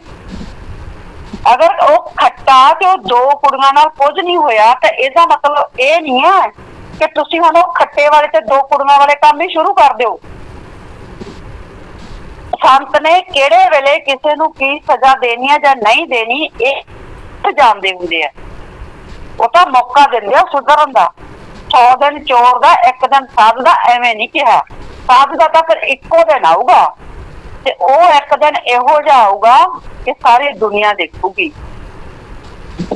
ਪਰ ਚਰਨੋ ਮਾਸੀ ਤੇ ਇਹਦੀ ਚੇਲੀ ਜਿਹਨੇ ਅਵਤਾਰ ਤੇ ਗਲਤ ਦੋਸ਼ ਲਾਏ ਹੈ, ਇਹਨੂੰ ਬਹੁਤ ਜਲਦੀ ਅਹਿਸਾਸ ਕਰਵਾ ਦੂ ਸਾਡਾ ਸਤਿਗੁਰ ਕਿ ਇਹਦਾ ਰਿਜ਼ਲਟ ਕੀ ਨਿਕਲੂਗਾ। ਗੁਰੂ ਪਿਤਾ ਜੀ ਨੇ ਇੱਕ ਵਾਰੀ ਵਚਨ ਕਰੇ ਸੀ ਪਿਆਰੀ ਸਾਧ ਸੰਗਤ ਜੀ ਕਿ ਅਸੀਂ ਆਪਣੇ ਤੇ ਸਾਰਾ ਕੁਝ ਸਹਿਣ ਕਰ ਲਾਂਗੇ, ਪਰ ਅਸੀਂ ਸਾਡੀ ਸਾਧ ਸੰਗਤ ਤੇ ਅਗਰ ਕੋਈ ਕਰੂਗਾ ਨਾ ਅਸੀਂ ਉਹ ਬਰਦਾਸ਼ਤ ਨਹੀਂ ਕਰਾਂਗੇ। ਅਵਤਾਰ ਵੀਰ ਜੀ ਸਤਿਗੁਰ ਦਾ ਇੱਕ ਸੱਚਾ ਆਸ਼ਿਕ ਹੈ, ਇੱਕ ਅਣਖੀ ਯੋਧ ਹੈ, ਸਤਿਗੁਰ ਦਾ ਅਤੀ ਪਿਆਰਾ ਬੱਚਾ ਹੈ। ਅੱਜ ਸਾਰੀ ਸਾਧ ਸੰਗਤ ਨੇ ਉਹਦੀ ਇੱਕ ਜੋ ਪਿਤਾ ਜੀ ਨਾਲ ਜਦੋਂ ਗੱਲ ਕਰ ਰਿਹਾ ਤੇ ਇੱਕ ਵਾਰਤਾਲਾਪ ਪਿਤਾ ਜੀ ਨਾਲ ਉਹਦੀ ਸੁਣੀ ਹੋਊਗੀ। ਜਦੋਂ ਵਾਪਸ ਆਉਂਦਾ ਇਟਲੀ ਤੋਂ ਤਾਂ ਪਿਤਾ ਜੀ ਨੂੰ ਅਰਜ਼ ਕੀ ਕਰ ਰਿਹਾ, ਕਹਿੰਦਾ ਪਿਤਾ ਜੀ ਹੁਣ ਮੈਂ ਇੱਥੋਂ ਵਾਪਸ ਨਹੀਂ ਜਾਊਂਗਾ, ਹੁਣ ਮੈਂ ਕਹਿੰਦਾ ਸਿਰਫ ਤੁਸੀਂ ਮੇਰਾ ਇੱਥੇ ਹੀ ਪ੍ਰਬੰਧ ਕਰ ਦਿਓ ਰੋਜੀ ਰੋਟੀ ਦਾ, ਤੇ ਮੈਂ ਤਾਂ ਸਿਰਫ ਕਹਿੰਦਾ ਤੁਹਾਡੀ ਸੇਵਾ ਹੀ ਕਰਨੀ ਹੈ, ਦਰਬਾਰ ਦੀ ਸੇਵਾ ਹੀ ਕਰਨੀ ਹੈ। ਜੋ ਸਤਿਗੁਰ ਦਾ ਸੱਚਾ ਪਿਆਰਾ ਆਸ਼ਕ, ਸਤਿਗੁਰ ਦਾ ਸੱਚਾ ਭਗਤ, ਸਤਿਗੁਰ ਦਾ ਇੱਕ ਸੱਚਾ ਸੇਵਾਦਾਰ ਗੁਰੂ ਦੇ ਸਾਹਮਣੇ ਰੋ ਰੋ ਕੇ ਅਰਜ਼ ਕਰ ਰਿਹਾ ਹੈ ਕਿ ਮੈਂ ਤਾਂ ਸਿਰਫ ਤੇ ਸਿਰਫ ਜੋ ਹੈ ਸਤਿਗੁਰ ਤੇਰੀ ਸੇਵਾ ਹੀ ਕਰਨੀ ਹੈ। ਉਸ ਸੱਚੇ ਸੁੱਚੇ ਭਗਤ ਤੇ ਤੁਸੀਂ ਇਹ ਝੂਠਾ ਦੋਸ਼ ਲਾਇਆ ਨਾ, ਤਾਂ ਆਉਣ ਵਾਲੇ ਸਮੇਂ ਦੇ ਵਿੱਚ ਬਹੁਤ ਜਲਦੀ ਮੇਰਾ ਸਤਿਗੁਰ ਤੁਹਾਨੂੰ ਇਹੋ ਜਿਹਾ ਜਵਾਬ ਦੇਊਗਾ ਕਿ ਤੁਹਾਡੇ ਨਾਲ 7 ਪੀੜ੍ਹੀਆਂ ਵੀ ਯਾਦ ਰੱਖੇਗਾ। ਬੇਸ਼ੱਕ ਅੱਜ ਦਾ ਲਾਈਵ ਮੇਰਾ ਯਾਦ ਰੱਖ ਲਈ, ਰਿਕਾਰਡ ਰੱਖ ਲਈ। ਇਹ ਅੱਜ ਤੱਕ ਹੋਇਆ ਨਹੀਂ ਹੈ ਕਿਤੇ ਵੀ। ਸੰਤਾਂ ਨੇ, ਗੁਰੂਆਂ ਨੇ, ਪੀਰਾਂ ਨੇ, ਅਵਤਾਰਾਂ ਨੇ ਆਪਦੇ ਉੱਤੇ ਹਰ ਕਸ਼ਟ ਝੱਲਿਆ, ਹਰ ਦੁੱਖ ਝੱਲਿਆ, ਪਰ ਜਦੋਂ ਜਦੋਂ ਉਹਦੇ ਭਗਤਾਂ ਤੇ ਭੀੜ ਪਈ ਹੈ ਤਾਂ ਸਤਿਗੁਰ ਖੁਦ ਅੱਗੇ ਹੋ ਕੇ ਖੜੇ ਹੈ। ਇਹ ਇਤਿਹਾਸ ਗਵਾਹ ਹੈ। ਕੋਈ ਗੁਰੂ, ਕੋਈ ਪੀਰ, ਕੋਈ ਅਵਤਾਰ ਕਿਸੇ ਦੇ ਹੱਕ ਦੇ ਵਿੱਚ ਉਹਦਾ ਕੋਈ ਅਤੀ ਪਿਆਰਾ ਸ਼ਿਸ਼ ਜਦੋਂ ਚੱਲਦਾ ਹੈ, ਇਹ ਹੋਇਆ ਨਹੀਂ ਅਜੇ ਤੱਕ ਇਤਿਹਾਸ ਦੇ ਵਿੱਚ ਕਿ ਅੱਗੇ ਹੋ ਕੇ ਉਹਦਾ ਸਤਿਗੁਰ, ਉਹਦਾ ਗੁਰੂ, ਉਹਦਾ ਪੀਰ, ਉਹਦਾ ਅਵਤਾਰ ਉਹਦੀ ਰੱਖਿਆ ਨਾ ਕਰੇ। ਤੁਹਾਡਾ ਕਾਲ ਨੇ ਤੇ ਮਹਾਕਾਲ ਨੇ ਤੁਹਾਡੀ ਮੱਤ ਇੰਨੀ ਜ਼ਿਆਦਾ ਮਾਰ ਦਿੱਤੀ ਹੈ ਕਿ ਤੁਹਾਨੂੰ ਗੁਰੂ ਪਿਤਾ ਜੀ ਦੀ ਸ਼ਕਤੀ ਅੱਜ ਦਿਖਾਈ ਨਹੀਂ ਦਿੱਤੀ। ਤੁਹਾਨੂੰ ਇਹ ਲੱਗਣ ਲੱਗ ਗਿਆ ਵੀ ਜੇ ਖੱਟੇ ਨੂੰ ਤੇ ਦੋ ਕੁੜੀਆਂ ਨੂੰ ਕੁਝ ਨਹੀਂ ਹੋਇਆ ਜਾਂ ਗੁਰਦਾਸਪੁਰ ਵਰਗਿਆਂ ਨੂੰ ਕੁਝ ਨਹੀਂ ਹੋਇਆ ਤਾਂ ਫਿਰ ਤੁਹਾਨੂੰ ਵੀ ਕੁਝ ਨਹੀਂ ਹੋਊਗਾ। ਲਾਈ ਚਲੋ ਝੂਠੇ ਇਲਜ਼ਾਮ। ਫਿਰ ਤਾਂ ਜਦੋਂ ਜਿਹੜੇ ਗੁਰੂ ਪਿਤਾ ਜੀ ਨੇ 3 ਵਚਨ ਦਿੱਤੇ ਆ, ਬਹੁਤ ਸਾਰੇ ਲੋਕ ਇਹੋ ਜਿਹੇ ਜਿਹੜੇ 3 ਵਚਨ ਤੋੜ ਕੇ ਤੇ ਆਰਾਮ ਨਾਲ ਤੁਰੇ ਫਿਰਦੇ, ਤੇ ਫਿਰ ਤਾਂ ਸਾਰੇ ਲੋਕਾਂ ਨੂੰ ਇਹੀ ਸਿੱਖਿਆ ਦੇ ਦੋ ਵੀ ਬੇਸ਼ੱਕ ਤੁਸੀਂ ਸ਼ਰਾਬ ਪੀਣ ਲੱਗ ਜਾਓ, ਬੇਸ਼ੱਕ ਤੁਸੀਂ 3 ਵਚਨ ਪਿਤਾ ਜੀ ਦੀ ਕਾਟ ਕਰ ਦਿਓ, ਉਦਾਹਰਨਾਂ ਦੇ ਦੋ ਲੋਕਾਂ ਦੀਆਂ ਵੀ ਆਹ ਦੇਖੋ ਇਸ ਬੰਦੇ ਨੇ ਨਾਮ ਛੱਡ ਕੇ ਸ਼ਰਾਬ ਪੀਣ ਲੱਗ ਗਏ, ਇਹਦਾ ਕੁਛ ਨਹੀਂ ਹੋਇਆ। ਇਸ ਬੰਦੇ ਨੇ ਪਿਤਾ ਜੀ ਦਾ ਨਾਮ ਛੱਡ ਕੇ ਵੈਸ਼ਾਵਰਤੀ ਕਰ ਲਈ, ਇਸ ਬੰਦੇ ਨੂੰ ਕੁਝ ਨਹੀਂ ਹੋਇਆ। ਬਹੁਤ ਚੰਗੀਆਂ ਤੇ ਉਦਾਹਰਨਾਂ ਦੇਣ ਲੱਗ ਗਈਆਂ ਸਾਧ ਸੰਗਤ ਨੂੰ। ਖੁਦ ਤਾਂ ਤੁਸੀਂ ਨਰਕਾਂ ਦੇ ਵਿੱਚ ਜਾਣਾ ਹੀ ਜਾਣਾ, ਤੁਸੀਂ ਸਾਧ ਸੰਗਤ ਨੂੰ ਵੀ ਨਰਕਾਂ ਦੇ ਵਿੱਚ ਧਕੇਲ ਰਹੇ ਹੋ। ਇਹ ਤਾਂ ਗੁਰੂ ਪਿਆਰੀ ਸਾਧ ਸੰਗਤ ਜੀ, ਜੇ ਤਾਂ ਇਹ ਤਾਂ ਬਿਲਕੁਲ ਕਮੀਨਗੀ ਦੀ ਹੱਦ ਹੋ ਗਈ। ਸੈਨਾ ਦੀ ਕਹਾਵਤ ਹੈ ਕਿ ਉੱਪਰ ਮਤਲਬ ਕਿ ਉੱਠਣ ਦੀ ਇੱਕ ਸੀਮਾ ਹੁੰਦੀ ਹੈ ਕਿ ਮੈਂ ਇੰਨਾ ਉੱਪਰ ਉੱਠਣਾ, ਆਹ ਮੰਜ਼ਿਲ ਮੈਂ ਪ੍ਰਾਪਤ ਕਰਨੀ ਹੈ, ਪਰ ਥੱਲੇ ਡਿੱਗਣ ਦੀ ਕੋਈ ਨਹੀਂ ਹੁੰਦੀ, ਕੋਈ ਹੱਦ ਨਹੀਂ ਹੁੰਦੀ। ਤੇ ਜੂਠ ਵਰਾਂਗਨਾਵਾਂ ਤੇ ਜਿਹੜੇ ਸਾਡੇ ਜ਼ਿੰਮੇਵਾਰ ਹੈ, ਇਹ ਹੁਣ ਇੰਨਾ ਨੀਚਤਾ ਦੀ ਹੱਦ ਪਾਰ ਕਰਕੇ ਇੰਨਾ ਥੱਲੇ ਡਿੱਗ ਗਏ ਕਿ ਅੱਜ ਇਹਨਾਂ ਨੂੰ ਖੱਟਾ ਤੇ ਉਹ 2 ਕੁੜੀਆਂ ਚੰਗੇ ਲੱਗਣ ਲੱਗ ਪਈ ਵੀ ਉਹ ਤਾਂ ਵਧੀਆ ਜ਼ਿੰਦਗੀ ਜੀ ਰਹੇ ਆ। ਲੱਖ ਲਾਹਨਤ ਤੁਹਾਡੇ ਤੇ ਲੱਖ ਲਾਹਨਤ ਤੁਹਾਡੇ ਜੰਮਣ ਵਾਲਿਆਂ ਦੇ ਵੀ। ਗੁਰੂ ਪਿਤਾ ਜੀ ਦੇ ਵਚਨ ਯਾਦ ਕਰ ਲਓ। ਗੁਰੂ ਪਿਤਾ ਜੀ ਅਕਸਰ ਇਹ ਵਚਨ ਕਰਿਆ ਕਰਦੇ ਸੀ। ਹੁਣੇ ਇੱਕ ਵੀਡੀਓ ਮੈਂ ਥੋੜਾ ਚਿਰ ਪਹਿਲਾਂ ਹੀ ਦੇਖ ਰਹੀ ਸੀ, ਗੁਰੂ ਪਿਤਾ ਜੀ ਉਹਦੇ ਚ ਵਚਨ ਕਰ ਰਹੇ ਸੀ, ਕਹਿੰਦੇ ਜਿਹਨੂੰ ਦੇਖੋ ਬਸ, ਕਹਿੰਦੇ ਪਹਿਲਾਂ ਤਾਂ ਪਤਾ ਨਹੀਂ ਕੀ ਕਰ ਰਹੇ ਹੁੰਦੇ, ਸਾਡੇ ਸਾਹਮਣੇ ਆ ਕੇ ਕਹਿੰਦੇ ਹਾਂਜੀ ਹਾਂਜੀ ਹਾਂਜੀ ਹਾਂਜੀ, ਕਹਿੰਦੇ ਕੀ ਐਕਟਿੰਗ ਕਰਦੇ ਆ, ਗਜਬ ਹੈ, ਕਹਿੰਦੇ ਗਜਬ। ਪਰ ਕਾਲ ਦੇ ਖੇਲ ਵੀ ਗਜਬ ਹੈ, ਪਰ ਜਦੋਂ ਡੰਡਾ ਚੜੇਗਾ ਨਾ ਸਾਰਾ ਗਜਬਪਨ ਬਾਹਰ ਆ ਜਾਵੇਗਾ, ਪਰ ਉਹ ਚੜੇਗਾ ਜ਼ਰੂਰ। ਆਪ ਕਰਮ ਬੁਰੇ ਕਰਨ ਵਾਲਾ ਬਚਦਾ ਨਹੀਂ। ਅਸੀਂ ਕੋਈ ਬਦਦੁਆ ਨਹੀਂ ਦਿੰਦੇ, ਫਕੀਰਾਂ ਦਾ ਕੀ ਆ, ਉਹ ਤਾਂ ਦਵਾਈ ਹੀ ਕਰਦੇ ਹਨ। ਲੇਕਿਨ ਕਰਮ ਕਰੋਗੇ ਖੋਟੇ ਪੜेंगे ਬੜੇ ਛੋਟੇ, ਫਿਰ ਪੁੱਛਣੀ ਨਾ ਕਿਸੇ ਬਾਤ। ਗੁਰੂ ਪਿਤਾ ਜੀ ਨੇ ਇਹੋ ਜਿਹੇ ਵਚਨ ਇੱਕ ਵਾਰੀ ਨਹੀਂ 1000 ਵਾਰ ਸੰਗਤ ਕਰਿਆ। ਕਹਿੰਦੇ ਕਾਲ ਦੇ ਖੇਲ ਵੀ ਗਜਬ ਹੈ, ਇਹ ਕਾਲ ਹੀ ਖੇਲ ਖੇਲ ਰਿਹਾ ਪਿਆਰੀ ਸਾਧ ਸੰਗਤ ਜੀ। ਜੋ ਗੁਰੂ ਪਿਤਾ ਜੀ ਦੇ ਸਾਹਮਣੇ ਵੀ ਉਦੋਂ ਐਕਟਿੰਗਾਂ ਕਰਦੇ ਹੁੰਦੇ ਸੀ, ਲਿਆ ਕੇ ਹਰ ਵਚਨ ਸਾਡੀ ਟੀਮ ਤੇ ਛੱਡ ਦਿੱਤਾ ਜਾਂਦਾ। ਦੱਸੋ ਸਾਡੀ ਟੀਮ ਦਾ ਕਿਹੜਾ ਮੈਂਬਰ ਹੈ ਜਿਹੜਾ ਗੁਰੂ ਪਿਤਾ ਜੀ ਦੇ ਸਾਹਮਣੇ ਐਕਟਿੰਗ ਕਰਦਾ ਸੀ ਜਾਂ ਗੁਰੂ ਪਿਤਾ ਜੀ ਦੇ ਸਾਹਮਣੇ ਜਾ ਕੇ ਝੂਠ ਬੋਲਦਾ ਸੀ। ਫੋਟੋ ਤੁਸੀਂ ਮੇਰੀ ਅਵਤਾਰ ਦੀ ਤੇ ਮੋਹਿਤ ਬੇਟੇ ਦੀ ਲਾ ਕੇ ਵਾਇਰਲ ਕਰ ਦਿੰਦੇ ਆ, ਪੁਰਾਣੇ ਵਚਨ ਲਾ ਕੇ, ਜਿਹੜੇ ਉਸ ਸਮੇਂ ਗੁਰੂ ਪਿਤਾ ਜੀ ਦੇ ਸਾਹਮਣੇ ਐਕਟਿੰਗ ਕਰਦੇ ਸੀ। ਮੌਜੂਦਾ ਸਮੇਂ 'ਚ ਵਚਨ ਉਹਨਾਂ ਨੂੰ ਹੋ ਰਹੇ ਸੀ। ਜਿਹੜੀਆਂ ਗੁਰਚਰਨ ਵਰਗੀਆਂ 29 ਅਪ੍ਰੈਲ ਦੇ ਭੰਡਾਰੇ ਤੇ ਕਰੋੜਾਂ ਦੀ ਸਾਧ ਸੰਗਤ ਦੇ ਵਿੱਚ ਬਿਨਾਂ ਗੁਰੂ ਪਿਤਾ ਜੀ ਦੀ ਦ੍ਰਿਸ਼ਟੀ ਪਵਾਏ ਪ੍ਰਸ਼ਾਦ ਵੰਡਣ ਦੀ ਹਿੰਮਤ ਰੱਖ ਸਕਦੀਆਂ, ਉਹ ਗੁਰਚਰਨ ਵਰਗੀਆਂ ਅੱਜ ਕੁਝ ਵੀ ਕਰ ਸਕਦੀਆਂ। ਗੁਰਚਰਨ ਨੂੰ ਤਾਂ ਉਸ ਵੇਲੇ ਵੀ ਗੁਰੂ ਪਿਤਾ ਜੀ ਦੀ ਪਾਵਰ ਦਿਖਾਈ ਨਹੀਂ ਦਿੱਤੀ। ਗੁਰੂ ਪਿਤਾ ਜੀ ਨੇ ਉਦੋਂ ਕਲੀਅਰ ਕੱਟ ਵਚਨ ਇਹਨੂੰ ਕੀਤੇ ਸੀ, ਕਹਿੰਦੇ ਜੋ ਬਿਨਾਂ ਪ੍ਰਸ਼ਾਦ ਤੋਂ ਇੰਨੀ ਸੰਗਤ ਚਲੀ ਗਈ ਹੈ, ਉਹਨਾਂ ਦੇ ਕਰਮਾਂ ਦਾ ਬੋਝ ਕੌਣ ਚੱਕੂਗਾ। ਕਹਿੰਦੇ ਅਸੀਂ ਦ੍ਰਿਸ਼ਟੀ ਪਾਉਣੇ ਆ ਇੱਥੋਂ, ਤੇ ਕਹਿੰਦੇ ਉਹਦੇ ਨਾਲ ਸੰਗਤ ਜਦੋਂ ਪ੍ਰਸ਼ਾਦ ਖਾਂਦੀ ਹੈ ਉਹਦੇ ਨਾਲ ਕਰਮ ਵੀ ਕੱਟਦੇ ਆ। ਜਿਸ ਆਪ ਨੇ ਸ਼ਰੇਆਮ ਉਦੋਂ ਗੁਰੂ ਪਿਤਾ ਜੀ ਤੋਂ ਮਾਫੀ ਨਹੀਂ ਮੰਗੀ, ਪਹਿਲਾਂ ਉਲਟਾ ਇਹ ਕਹਿਤਾ ਸੀ, ਕਹਿੰਦੇ ਇਸ ਦਾ ਲੰਗਰ ਵੀ ਆਏ ਵੰਡਦੇ ਆ। ਤਾਂ ਉਦੋਂ ਗੁਰੂ ਪਿਤਾ ਜੀ ਨੇ ਗੁੱਸੇ ਜਾ ਕੇ ਕਿਹਾ ਸੀ, ਕਹਿੰਦੇ ਲੰਗਰ ਕਿ ਆਏ ਕਿਵੇਂ ਤੁਸੀਂ ਵੰਡ ਦਿੰਦੇ ਆ। ਕਹਿੰਦੇ ਲੰਗਰ ਤੇ ਪਹਿਲਾਂ ਅਸੀਂ ਦ੍ਰਿਸ਼ਟੀ ਪਾਉਣੀ ਹੈ, ਦਾਲਾਂ ਮਿਕਸ ਹੁੰਦਾ, ਲੰਗਰ ਤੇ ਲੰਗਰ ਮਿਕਸ ਹੁੰਦਾ, ਫਿਰ ਅਸੀਂ ਇੱਥੋਂ ਆਗਿਆ ਦਿੰਦੇ ਆ, ਫਿਰ ਲੰਗਰ ਵਰਤਾਇਆ ਜਾਂਦਾ। ਉਸ ਤੋਂ ਬਾਅਦ ਵੀ ਇਹਨੇ ਮਾਫੀ ਨਹੀਂ ਮੰਗੀ ਸੀ। ਗੁਰੂ ਪਿਤਾ ਜੀ ਨੇ 15 ਮਿੰਟ 29 ਅਪ੍ਰੈਲ 2013 ਦਾ ਸ਼ਾਇਦ ਭੰਡਾਰਾ ਸੀ, ਭੰਡਾਰਾ ਰੋਕੀ ਰੱਖਿਆ ਸੀ। ਇੱਥੋਂ ਤੱਕ ਗੁਰੂ ਪਿਤਾ ਜੀ ਨੇ ਵਚਨ ਕੀਤੇ ਸੀ ਕਿ ਇਹਨਾਂ ਕੱਲਿਆਂ ਦੀ ਹਿੰਮਤ ਨਹੀਂ ਹੈ ਕਿ ਪ੍ਰਸ਼ਾਦ ਵੰਡ ਦੇਣ, ਐਡਮ ਬਲੌਕ ਵਾਲਾ ਵੀ ਨਾਲ ਹੈ ਤੇ ਸੇਮ ਘਟਨਾ ਹੁਣ ਘਟੀ, ਇਹਨਾਂ ਦੇ ਕੱਲਿਆਂ ਦੀ ਹਿੰਮਤ ਨਹੀਂ ਹੈ ਯੂਸਫ ਰਾਂਗਨਾਮ ਦੀ ਅਵਤਾਰ ਤੇ ਪਰਚਾ ਦਰਜ ਕਰਾ ਦੇਣ, ਇਹਦੇ ਨਾਲ ਐਡਮ ਬਲੌਕ ਵਾਲੇ ਵੀ ਨਾਲ ਰਲੇ ਹੋਏ ਹੈ। ਤੇ ਹੁਣ ਇਹ ਸੇਕ ਐਡਮ ਬਲੌਕ ਤੱਕ ਵੀ ਜਾਊਗਾ। ਇੱਕ ਸੱਚੇ ਭਗਤ ਤੇ ਇੱਕ ਗੁਰੂ ਦੇ ਸੱਚੇ ਭਗਤ ਤੇ ਤੁਸੀਂ ਝੂਠਾ ਦੋਸ਼ ਲਾ ਕੇ ਉਹਨੂੰ ਜੇਲ੍ਹ ਦੇ ਵਿੱਚ ਬਿਠਾ ਰੱਖਿਆ ਨਾ। ਇਹਦਾ ਫੇਕ ਹੈ ਜਿਹੜਾ ਜਿੱਥੇ ਜਿੱਥੇ ਇਹਦੀਆਂ ਮੀਟਿੰਗਾਂ ਹੋਈਆਂ, ਜਿੰਨਾ ਘਰਾਂ ਦੇ ਵਿੱਚ ਮੀਟਿੰਗਾਂ ਹੋਈਆਂ, ਸਭ ਪਤਾ ਸਾਨੂੰ। ਜਿਹੜੇ ਜ਼ਿੰਮੇਵਾਰ ਉਸ ਮੀਟਿੰਗਾਂ ਦੇ ਵਿੱਚ ਸ਼ਾਮਲ ਸੀ ਜਦੋਂ ਇਹ ਮਤਲਬ ਸਾਜ਼ਿਸ਼ ਘੜੀ ਜਾ ਰਹੀ ਸੀ, ਸਾਰਾ ਪਤਾ ਸਾਨੂੰ। ਇੱਕ ਚੀਜ਼ ਸਾਡੇ ਕੋਲੇ ਪਹੁੰਚ ਗਈ ਤੇ ਐਡਮ ਬਲੌਕ ਦੇ ਕਿਹੜੇ ਕਿਹੜੇ ਬੰਦੇ ਇਸ ਸਾਜ਼ਿਸ਼ ਦੇ ਵਿੱਚ ਸ਼ਾਮਲ ਹੈ ਉਹ ਵੀ ਸਾਨੂੰ ਕੱਲੀ ਕੱਲੀ ਗੱਲ ਸਾਡੇ ਕੋਲੇ ਪਹੁੰਚ ਗਈ, ਵਿਦ ਸਬੂਤ, ਪ੍ਰੂਫ ਆ ਉਹਦੇ ਪੱਕੇ।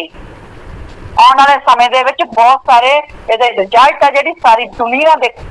ਇਹ ਨੰਗੇ ਚਿੱਟੇ ਕਿਵੇਂ ਅਵਤਾਰ ਵੀਰ ਜੀ ਦੇ ਨਾਲ ਇਹ ਵੀ ਨੰਗੇ ਚਿੱਟੇ ਹੋ ਜਾਣਗੇ ਕਿ ਇਹ ਸੇਮ ਸਾਜ਼ਿਸ਼ ਜਿਹੜੀ ਸੀ ਉਹ ਗੁਰੂ ਪਿਤਾ ਜੀ ਨਾਲ ਖੇਡੀ ਗਈ, ਕਿਉਂਕਿ ਡਰ ਚੱਕ ਦਿਆ ਗਿਆ। ਜਦੋਂ ਕਰੋੜਾਂ ਦੀ ਸਾਧ ਸੰਗਤ ਬੈਠੀ ਹੋਵੇ, ਐਡਮ ਬਲੌਕ ਤੇ ਇਹਦੀਆਂ ਜਿਹੜੀਆਂ ਚਮਚੀਆਂ ਗਰਚਰਨ ਵਰਗੀਆਂ ਗੁਰੂ ਪਿਤਾ ਜੀ ਸਾਹਮਣੇ ਚੈਲੰਜ ਕਰਨ ਲੱਗ ਜਾਣ ਕਿ ਅੱਜ ਤੋਂ ਬਾਅਦ ਅਸੀਂ ਤਾਂ ਤੁਹਾਡੀ ਕੋਈ ਸੁਣਨੀ ਨਹੀਂ ਹੈ। 17 ਅਗਸਤ 2017 ਦੀ ਮੀਟਿੰਗ ਦੇ ਵਿੱਚ ਵੀ ਕਿਹਾ ਤੇ 29 ਅਪ੍ਰੈਲ ਦੇ ਭੰਡਾਰੇ ਦੇ ਵਿੱਚ ਵੀ ਬਾਰ-ਬਾਰ ਗੁਰੂ ਪਿਤਾ ਜੀ ਇਹਨੂੰ ਬੁਲਾਉਂਦੇ ਰਹੇ ਕਿ ਮਾਫੀ ਮੰਗੋ ਇੱਥੇ ਆ ਕੇ, ਜਿਨ੍ਹਾਂ ਨੇ ਇਹ ਮਤਲਬ ਕਿ ਗਲਤੀ ਕੀਤੀ ਹੈ ਪ੍ਰਸ਼ਾਦ ਵੰਡਣ ਦੀ। ਤਾਂ ਇਹਨੇ ਛੇਤੀ ਕਿਤੇ ਮਾਫੀ ਨਹੀਂ ਮੰਗੀ। ਲਾਸਟ ਦੇ ਵਿੱਚ ਜਦੋਂ ਪਿਤਾ ਜੀ ਗੁੱਸੇ ਹੋਣੋਂ ਹਟੇ ਹੀ ਨਹੀਂ, ਤਾਂ ਜਦੋਂ ਅੱਗੇ ਜਾ ਕੇ ਮਾਫੀ ਮੰਗਣ ਲੱਗੀ ਤਾਂ ਉਦੋਂ ਪਿਤਾ ਜੀ ਨੇ ਕਲੀਅਰ ਕੱਟ ਵਚਨ ਕਰਤੇ, ਪੂਰੇ ਜੋਸ਼ ਚ ਆ ਕੇ ਪੂਰੀ ਬਾਂਹ ਪਿੱਛੇ ਨੂੰ ਲਿਜਾ ਕੇ ਪਿਤਾ ਜੀ ਨੇ ਕਿਹਾ ਸੀ ਕਰਨੀਆਂ ਗਲਤੀਆਂ, ਆਉਣਾ ਅੱਗੇ ਚਲੋ ਪਿੱਛੇ। ਇਹ ਗਰਚਰਨੂ ਤੇ ਗਰਜੀਤ ਜਿਹੜੀ ਇਹਦੀ ਸਹੇਲੀ ਹੈ ਛੋਟੋ, ਉਹਨਾਂ ਦੋਨਾਂ ਨੂੰ ਵਚਨ ਹੋਇਆ ਭਰੀ ਸਭਾ ਚ।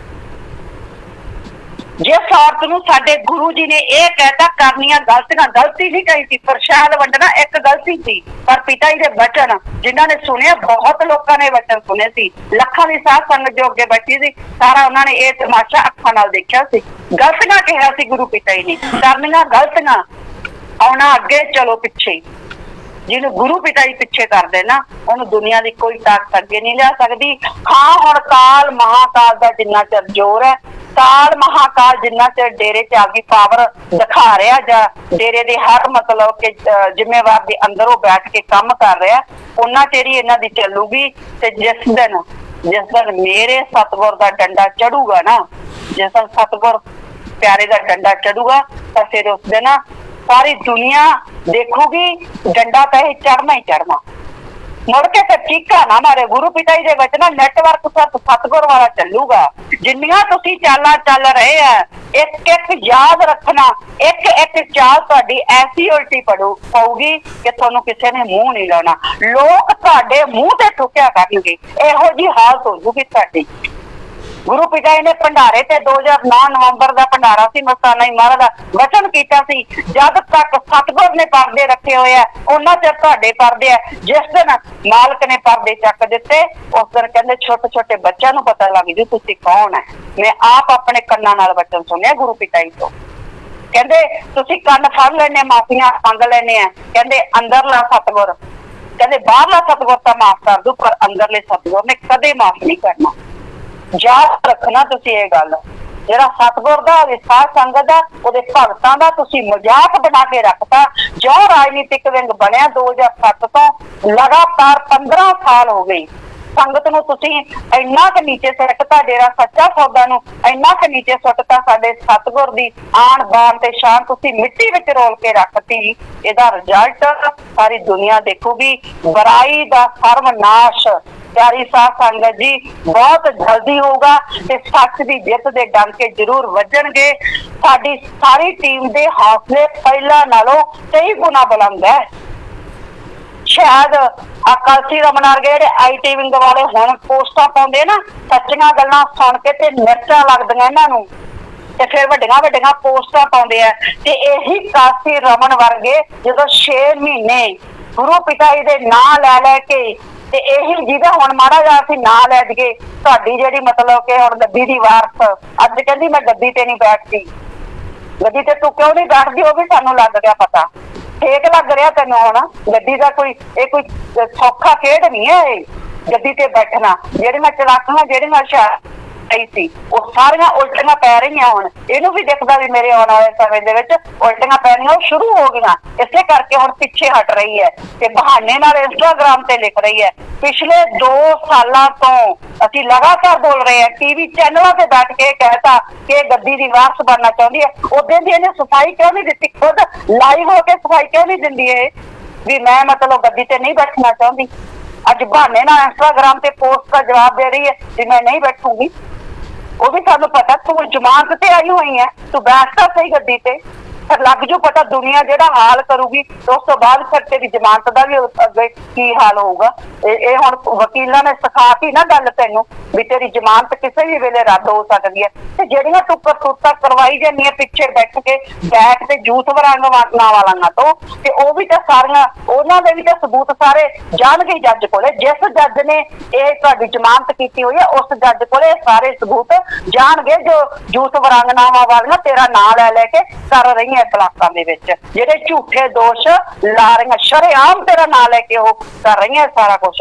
ते उदों कासी रमन वर्गे किधर गए सी जदों 6 महीने गुरु पिटाई दे नाल इहदा नाम लै लैके वो शब्द गुरु पिटाई नूं बोले गए, वो शब्द बोले गए कन्न नहीं सुनते सी। ते सारा IT विंग उदों कित्थे मरिया होया सी, क्यों नहीं ये IT विंग ने विरोध दे विच खड़ा होया, क्यों नहीं IT विंग ने सोशल मीडिया ते एक लहर चलाई कि साडे गुरु पिता जी निर्दोष है, ये जरा हो रहा गलत, क्यों नहीं सारे IT विंग के जिम्मेवार ने जो इन्होंने लोगों ने मिल के ते उस सोशल मीडिया ते जेड़ा नैट दूसरा मीडिया सी चाहे इलेक्ट्रॉनिक है चाहे अखबार है कोई भी प्रिंट मीडिया, क्यों नहीं उन्होंने खिलाफ इन्होंने पर्चे दर्ज करवाए।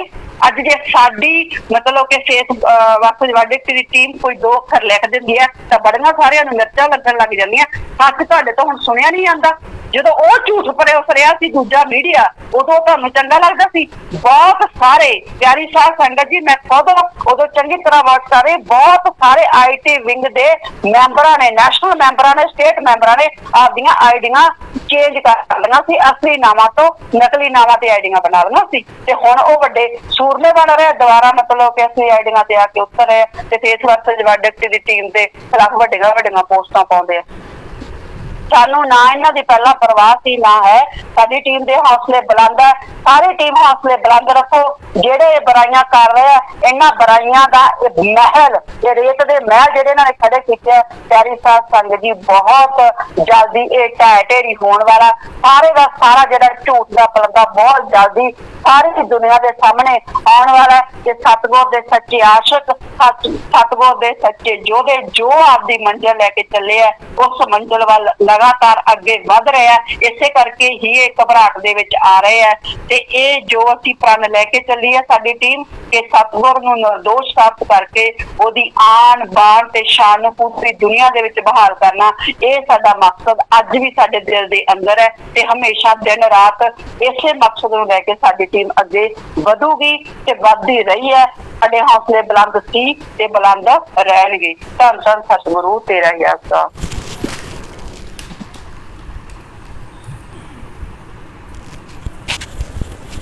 जी धन धन सतगुरु तेरा ही आसरा। कोई सवाल जवाब हो तो बताइएगा। इंटरेस्टिंग ये है कि अभी अभी सच कहूँ ने भी ये न्यूज़ डाली है, हनीप्रीत के जो स्पष्टीकरण के ऊपर सच कहूँ ने भी अभी अपने पेज पे मैं अभी देख रहा था उन्होंने न्यूज़ डाली है इस चीज़ को लेके। चलो आप साथ संगत ने जोर लगाया, सोशल मीडिया पे उठाया, आवाज़ उठाई, सवाल उठाए, तो खैर देर से ही सही अकल तो आई पर किसी ने भी दी, पर ये अकल ज़्यादा दिन नहीं आएगी क्योंकि अकल तो भ्रष्ट हो चुकी है। बस इतना है कि अपने बचाव में अगर आपको ना समझ आया वो कहना ये चाहते हैं बहन जी कि अगर हनीप्रीत अगर गुरुगद्दी पर बैठने की कोशिश करती है और उस समय कोई विरोध होता है, कुछ भी होता है और उस समय कुछ भी कोई घटना घटती है तो इससे हनीप्रीत की जमानत रद्द हो जाएगी। इसलिए हनीप्रीत को गुरुगद्दी पे ना बैठने की सलाह उसके सलाहकारों ने दी है, जहाँ तक हमें जानकारी मिली है। बाकी अब कुछ कह नहीं सकते क्या है क्या नहीं है। तो कोई सवाल आपका हो और भी तो सवाल ज़रूर पूछिएगा। और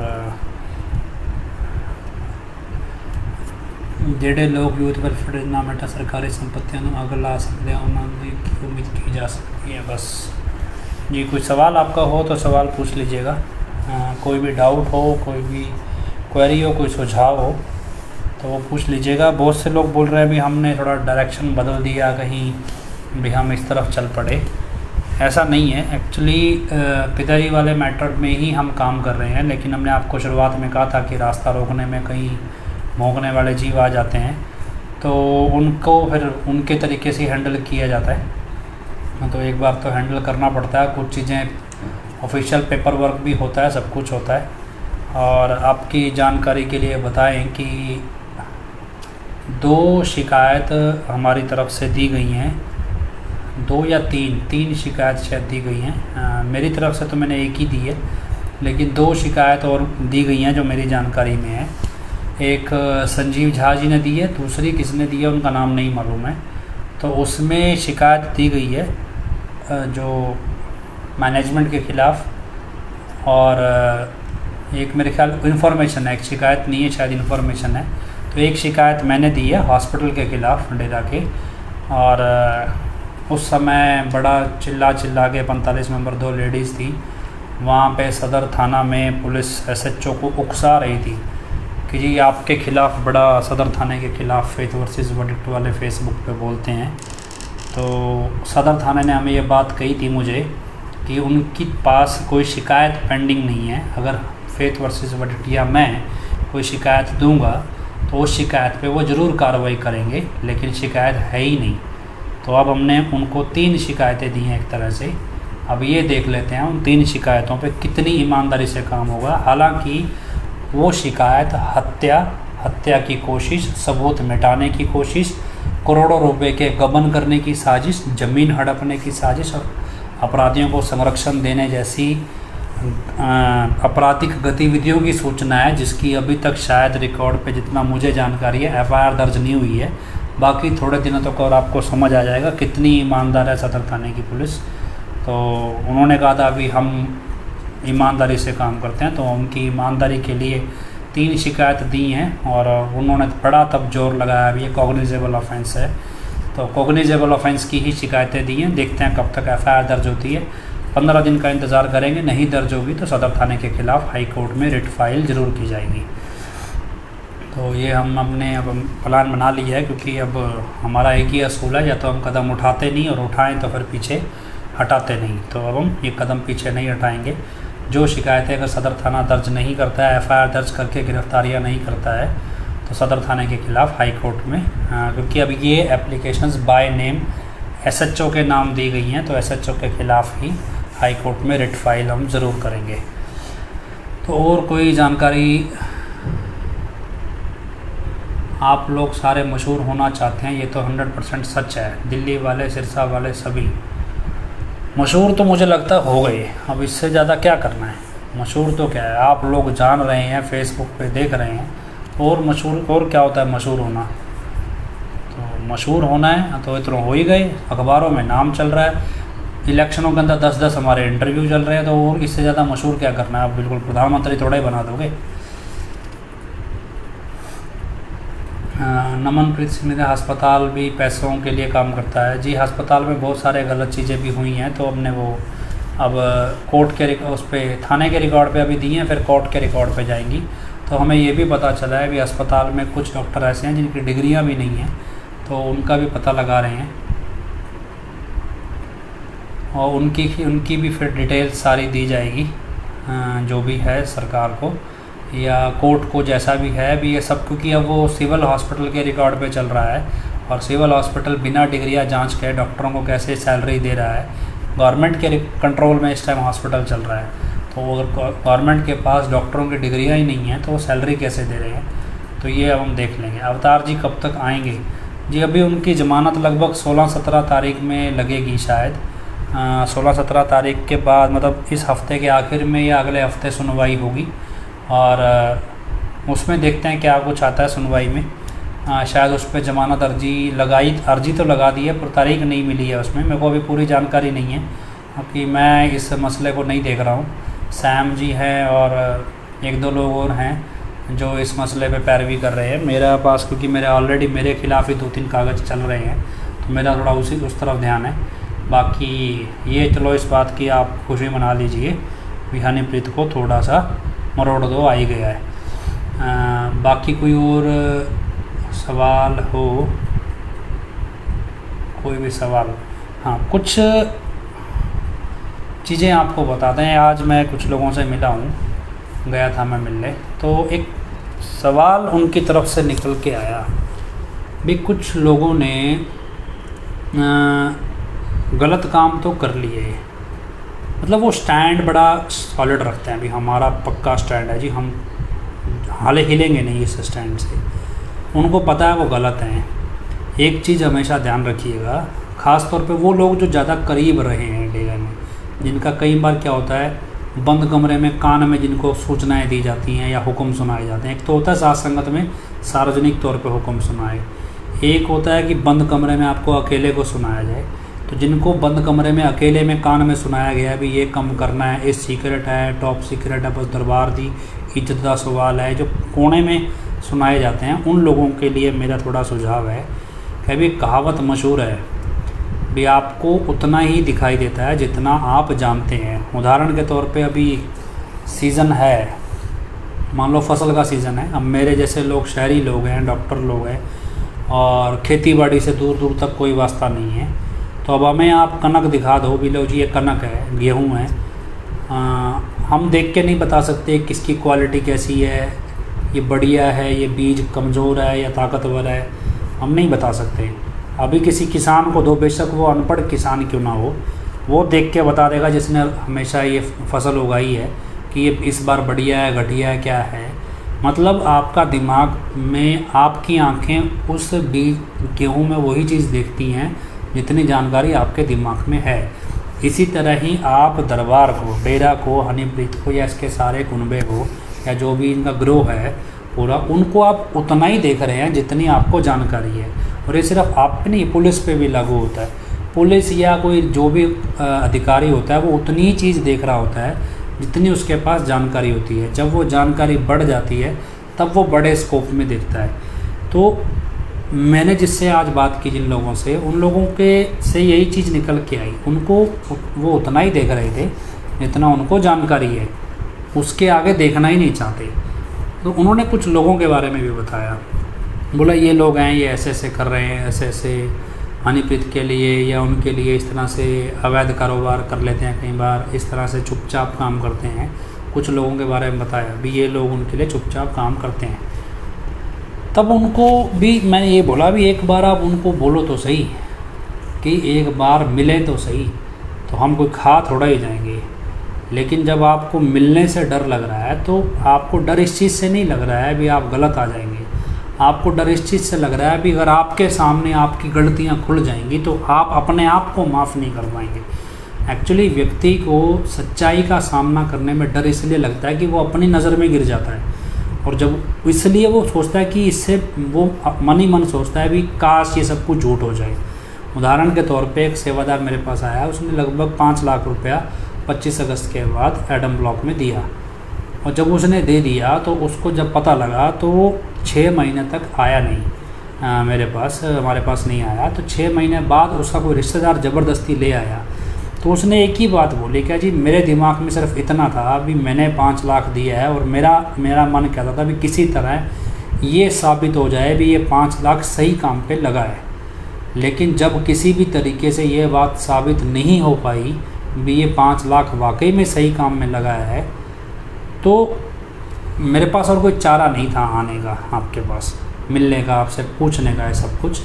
यही चीज़ आपके साथ भी है, जो लोग छुप के सुन लेते हैं या जो लोग, क्योंकि अब कुछ कह सकते हैं भी डेरे में जैसे सतब्रह्मचारी भाई हैं जो उन्होंने कुछ जानकारी मान लो दी, बोले जी हमें डॉक्टर नैन ने ऑर्डर दिया है कि आपको सिर्फ लंगर खाना है। पहले क्या होता था, इनको लगभग हफ्ते में एक डोलू में देसी घी भर के दे देते थे कि देसी घी खुला खा सकते हो, क्योंकि खेत में काम करते थे, शरीर में जान चाहिए, तो खुला खाने को देसी घी आम तौर पे मतलब एक सतब्रह्मचारी एक हफ्ते में 1 किलो घी खा जाता था। इतना घी भी इनको दे दिया जाता था। उसके बाद कोई चटनी है बना ली, घर में कुछ बना लिया, मतलब कमरे में बैठ के अपने। तो अब क्या ये सारे उपकरण जो है इनसे वापस ले लिए गए और अब उनको कहा गया कि सिर्फ आपको लंगर मिलेगा, खाना है तो खाओ वरना घर जाओ। तो ये चीज़ें अब सामने आई, तब उनको क्या लगता है, उनमें से एक आधा घर चला गया। अब वो कहता जी हम तो रह नहीं सकते। मसला क्या है कि अब हमारी बतौर साथ संगत हम किस निगाह से देखते हैं, हम इस निगाह से देखते हैं भी सतब्रह्मचारी है।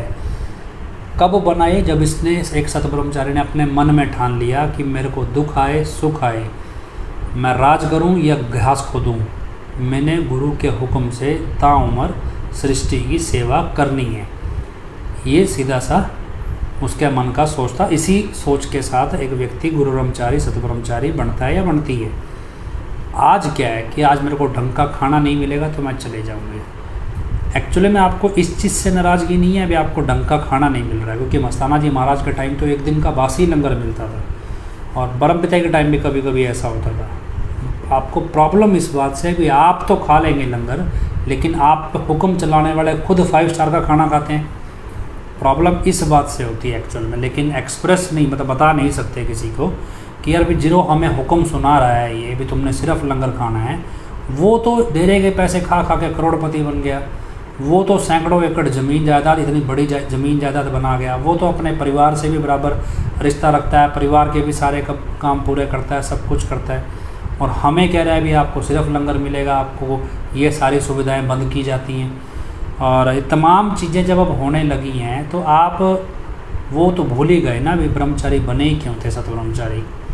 तो अब क्या है, अब हमें किसी की तुलना में खुद की सुविधाएं दिखती हैं। सुविधाएं या आपको काम नहीं आता था या आपके पास कोई विकल्प नहीं है।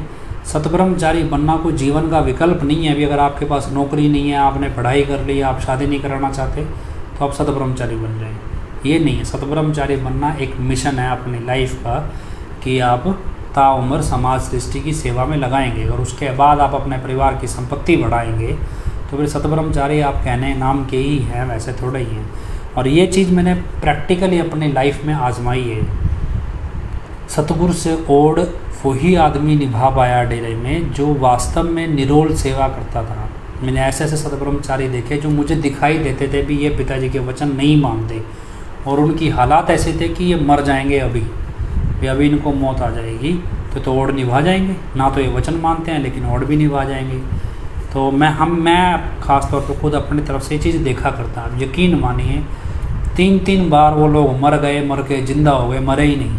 सब ऐसे वो सतब्रह्मचारी मौत आ गई उनको, आईसीयू में दिख गया, मशीन ने बता दिया मर गया लेकिन फिर ज़िंदा हो गया। कोई ऑपरेशन थिएटर पे मर गया फिर ज़िंदा हो गया, कोई वैसे ही मर गया सड़क पे एक्सीडेंट में फिर ज़िंदा हो गया।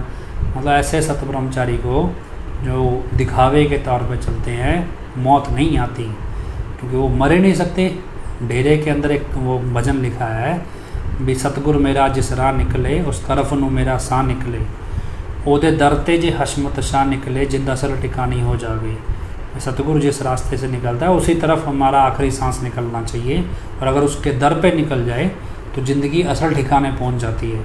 इतना आसान नहीं है, उसके दर पे मौत ऐसा नहीं आती है। और ऐसे ऐसे सेवादार भी हमने देखे हैं जो गृहस्थी हैं जिनकी 13वास में मौत हुई है, जो 13वास में बैठे बैठे चोला छोड़ गए, ऐसे भी। और उनका जब बैकग्राउंड निकला तो बहुत अव्वल दर्जे के वो सेवादार थे। मेरा एक खुद का एक पर्सनल रिसर्च किया हुआ ये मतलब उस डेरे में रह के मैंने देखा है जितने लोगों की डेरा में मौत हुई, जितने सतब्रह्मचारी डेरा में सेवा करते करते ओढ़ निभा गए, उनकी जब पूरी आप लाइफ स्टोरी देखते हो तो आप बड़ी इंस्पिरेशनल होती है कि बहुत उन्होंने मतलब सेवा भाव उनका बताते हैं लोग। जितने लोग अब बैठे हैं जो मर के दोबारा ज़िंदा हो गए, ये क्या है अभी सतब्रह्म कोई भी सेवादार खास तौर पे जो समर्पित होता है, अगर वो मर के जीवित हो जाए, खास तौर पे सतब्रह्मचारी या गुरु ब्रह्मचारी, वो खुश नहीं होता है, वो अफसोस जताता है कि मेरी ज़िंदगी में मेरी ओढ़ निभ रही थी, पता नहीं कौन सा पाप कर्म ऐसा है जो जिसने मेरी ओढ़ निभते निभते मुझे रोक लिया, और बची हुई ज़िंदगी में कहीं मन हावी ना हो जाए, और इस डर से उसे अफसोस होता है कि मैं मरने से क्यों बच गया।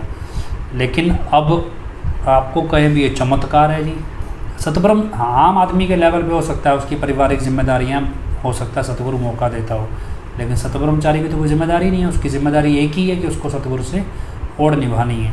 बहुत सारे ड्रामे चलते रहते हैं, लेकिन ये मैंने आजमाया है कि डेरा के अंदर मौत उसी को ही आती है डेरा में सेवा करते हुए जो वास्तव में अव्वल दर्जे के सेवादार होते हैं।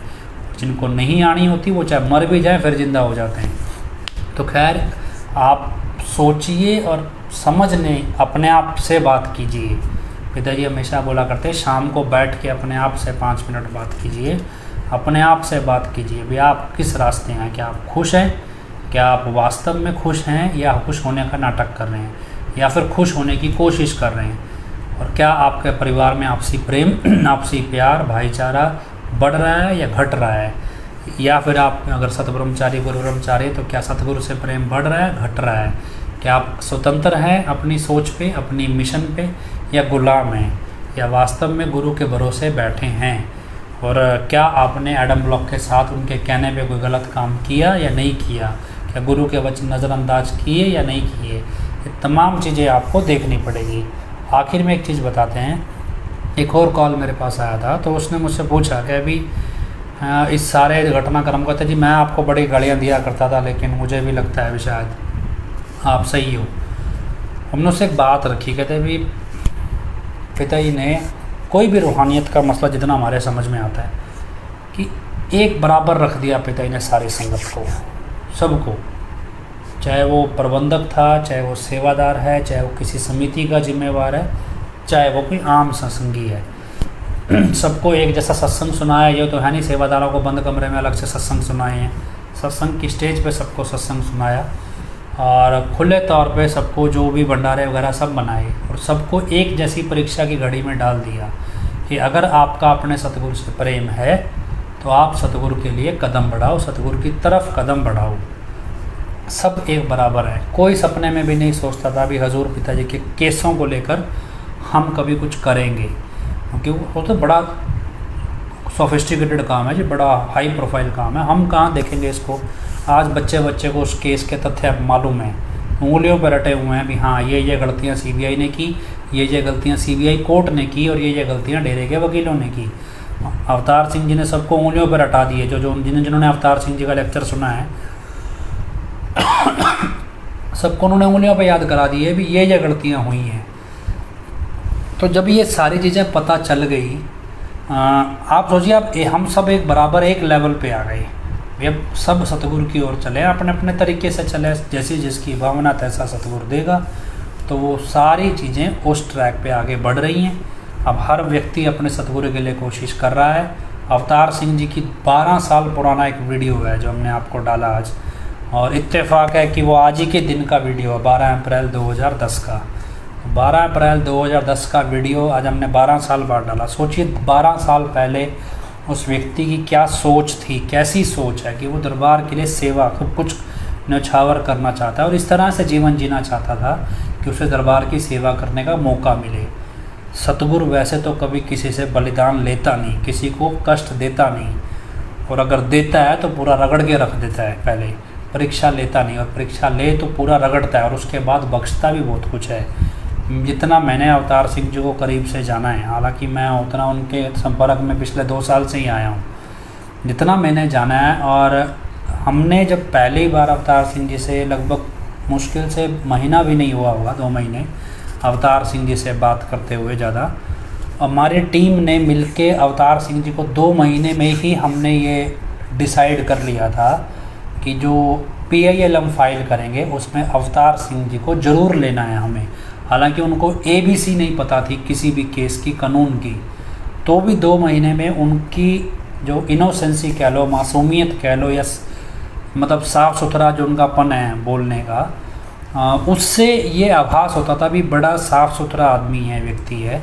और 2 महीने में हमने डिसाइड कर लिया था भी हाँ भी हम अवतार सिंह जी को इस मसले में ज़रूर लेंगे, और लिया भी हमने, और उन्होंने आगे कोर्ट में वो गए भी। तो ये आपको आने वाला समय बताएगा कि सतगुरु जब परीक्षा लेता है तो ऐसे व्यक्ति की ही लेता है जो बिल्कुल साफ़ सुथरा हो। गंदे आदमी की, घटिया आदमी की तो सतगुरु परीक्षा भी नहीं लेता ना। पेपर भी इंटेलिजेंट बच्चों के ही होते हैं, इंटेलिजेंट बच्चों के लिए ही पेपर रखे जाते हैं भी उनमें से बेस्ट जो छांटना है। तो अवतार सिंह जी को उस रोल में है, वो आप उसे केस समझें, वो एक अलग एस्पेक्ट है। वो तो काल के दलाल हैं, काल के एजेंट हैं, जो एक तरह से गुरु की इच्छा अनुसार अवतार जी को, पवित्र अवतार जी के जो पाप कर्म है वो जेल में जाके, जेल के थोड़े छोटे मोटे कोई पुराने जन्म का कोई कर्म आ जाता है उसको साफ़ कर दे रहे हैं। वो कोई कर्म चक्कर है जो ऐसे टल जाता है। क्योंकि एक बार किसी व्यक्ति ने बोला था कि पिताजी मेरे को सत्संग की वजह से स्कूल में पिटाई हुई, किसी बच्चे ने बोला था कि स्कूल में मेरी पिटाई हुई क्योंकि मैं सत्संग में आया था, या किसी को नाम याद कराने चला गया। तो पिताजी ने वचन किए थे, बेटा इस पिटाई से आपके तलवारों के जख्म ख़त्म कर दिए सतगुरु ने। तो हो सकता है इस जेल से पता नहीं कितने बड़े बड़े कर्म उनके कट जाएं और कौन से नए भाग्य उदय हो जाएं, ये तो आने वाला समय बताएगा। पर ये है कि मेरा पर्सनल ओपिनियन है उनको लेके, और मैं कब जितने टाइम से हमने अवतार जी सिंह के साथ काम किया, हालांकि बहुत सीधे हैं, कोई बहुत ज़्यादा टेक्निकल नहीं है, लेकिन मुझे कहीं किसी स्टेज पे ऐसा नहीं लगा कि उन पे कभी शक करना चाहिए हमें, या शक करने का हमें कोई वजह नहीं मिली कि उन पे हम शक करें। और हर जगह उन्होंने मतलब आगे बढ़ के एडवांस खुद स्टैंड लेके बिना डरे, बिना किसी परेशानी के और बिना किसी बनावट के सब पिताजी के केसों की सच्चाई को सिखाया लोगों को। मतलब ये बहुत से पढ़े लिखे भी हैं हमारे ग्रुप में, उनको भी पूरे फैक्ट्स याद नहीं है पिताजी के केस के, लेकिन अवतार सिंह जी को मैंने उनके साथ लगभग 3-4 दिन निकाले स्पेशल। उन्होंने बाकायदा अपनी कागज़ पेन लिया और एक एक चीज़ हिंदी में लिखी, अपने फैक्ट्स की, केस के फैक्ट की हिंदी में लिखी। ये मुझे इंग्लिश में समझ नहीं आएगा, हिंदी में समझाओ। एक एक चीज़ हिंदी में खुद अपने हाथ से उन्होंने अपनी कॉपी बनाई, फिर एक एक पॉइंट को वो हर रोज़ सुबह से शाम तक याद करते थे। याद करने के बाद वो शाम को फ़ोन करते थे, कहते थे मुझसे कोई भी सवाल पूछो। फिर वो मिले भी कई बार कि मेरा इंटरव्यू लो, क्या मुझे सारे पॉइंट्स याद हैं। मतलब एक तरह से वो एग्ज़ाम की तरह से तैयारी करते थे इस केसों की, और उन्होंने पूरी तैयारी करके याद कर लिए। और बहुत सारे फैक्ट्स ऐसे हैं जो और लोगों को भी नहीं भी याद, जो एक्चुअल में PIL में भी हैं, उनको भी पूरे फैक्ट्स याद नहीं हैं। अवतार सिंह जी एकमात्र ऐसे हैं जिनको एक एक फैक्ट याद हुआ है और बिल्कुल स्पष्ट क्रिस्टल क्लियर है भी हाँ इस फैक्ट का ये मतलब है। तो ये सारी चीज़ें क्या है कि ऐसा नहीं है, नीयत होती है, जिस नीयत से आदमी काम करता है उस लेवल की चीज़ पिताजी उसको अपने आप बख्श देते हैं। उदाहरण के तौर पे एक व्यक्ति था, उसने सोच लिया पिताजी मैं आपके लिए बड़े से बड़ा खतरा उठाऊं। हमारी टीम में है एक व्यक्ति, उसने सोच लिया कि मैं, जैसी आपकी सोच है पिताजी ने वैसे ही देना है कि मैं आपके लिए कोई बड़ा से बड़ा खतरा हो, मैं बड़े से बड़ा खतरा मैं आपके लिए उठाऊं, कि लोग कहें भी हाँ ये गुरु के शिष्य हैं, गुरु के लिए बड़े से बड़ा खतरा उठाते हैं। और उसने इतने बड़े से बड़े खतरे उठाए, अगर आपको मैं समझाने लगूं, एक नहीं है कई लोग हैं, लेकिन उसमें एक थोड़ा इम्पोर्टेंट है। इतने खतरे उठाए जितना खतरा एक आम तौर पे बॉर्डर पे खड़ा फौजी भी नहीं उठाता, उस लेवल तक के खतरे उठा लिए उसने हजूर पिताजी के लिए। मतलब जिस लेवल की आप सोच रख लोगे, जिस लेवल की इच्छा रख लोगे कि हम गुरु के लिए कुछ ऐसा हमें करना चाहिए, तो उसी माहौल में, उसी दौर में, उसी आपके आसपास का सारा वातावरण कुछ ऐसा हो जाएगा कि आप अपने आप ही वहाँ पहुँच जाओगे और फिर आपको लगेगा कि तो मैंने खुद ही मांगा था। मैं हमेशा कई बार सोचता हूँ पिताजी भी आपके पॉलिसीज़ हैं, आप डेरे की केसेस को, पॉलिसीज़ को हम देखें, हम उसको अमेंड करें, उस देखते हैं उसको दुनियावी तौर पे कैसे कर सकते हैं। मतलब मेरा टेक्निकल चीज़ों में बड़ा इंटरेस्ट था और हालात ऐसे बने कि मैं उन्हीं हालातों में, पिताजी ने मुझे डेरे में भी रखा, उस लेवल की ट्रेनिंग भी दी जो डेरा में उस पोजीशन पे ले आए जहाँ से मुझे समझ आ गई ये सारी चीज़ें टेक्निकल, और आज धीरे धीरे करके उस माहौल में मैं अपने आप पहुँच गया। ऐसे ही अलग अलग लोग हैं हमारे टीम में जो चाहते थे भी हम पिताजी की सच्चाई जन जन तक पहुंचाएं, हम पिताजी की महानता लोगों को बताएं। तो उसी एस्पेक्ट में हर किसी को वैसा वैसा काम अपने आप ही मिलता चला गया। तो आप भी ऐसी कोई कल्पना कीजिए अपने मन में कि मैं भी कुछ ऐसा करूं। हालात सर, अगर आपकी सोच सच्ची है, नेक है, मकसद नेक है, हटना नहीं है उस मकसद से, लेकिन हालात अपने आप ऐसे पैदा हो जाएंगे भी आप खुद उस ट्रैक पे अपने आप चल पड़ोगे, अपने आप सतगुरु वहाँ ले चलेगा। आप जिस लेवल के, जिस क्लास के पेपर की तैयारी करोगे तो उसी क्लास का पेपर आपके सामने क्वेश्चन पेपर आएगा, सीधी सी भाषा है। तो यही एक जनरल तौर पे मेरे समझ में आता है।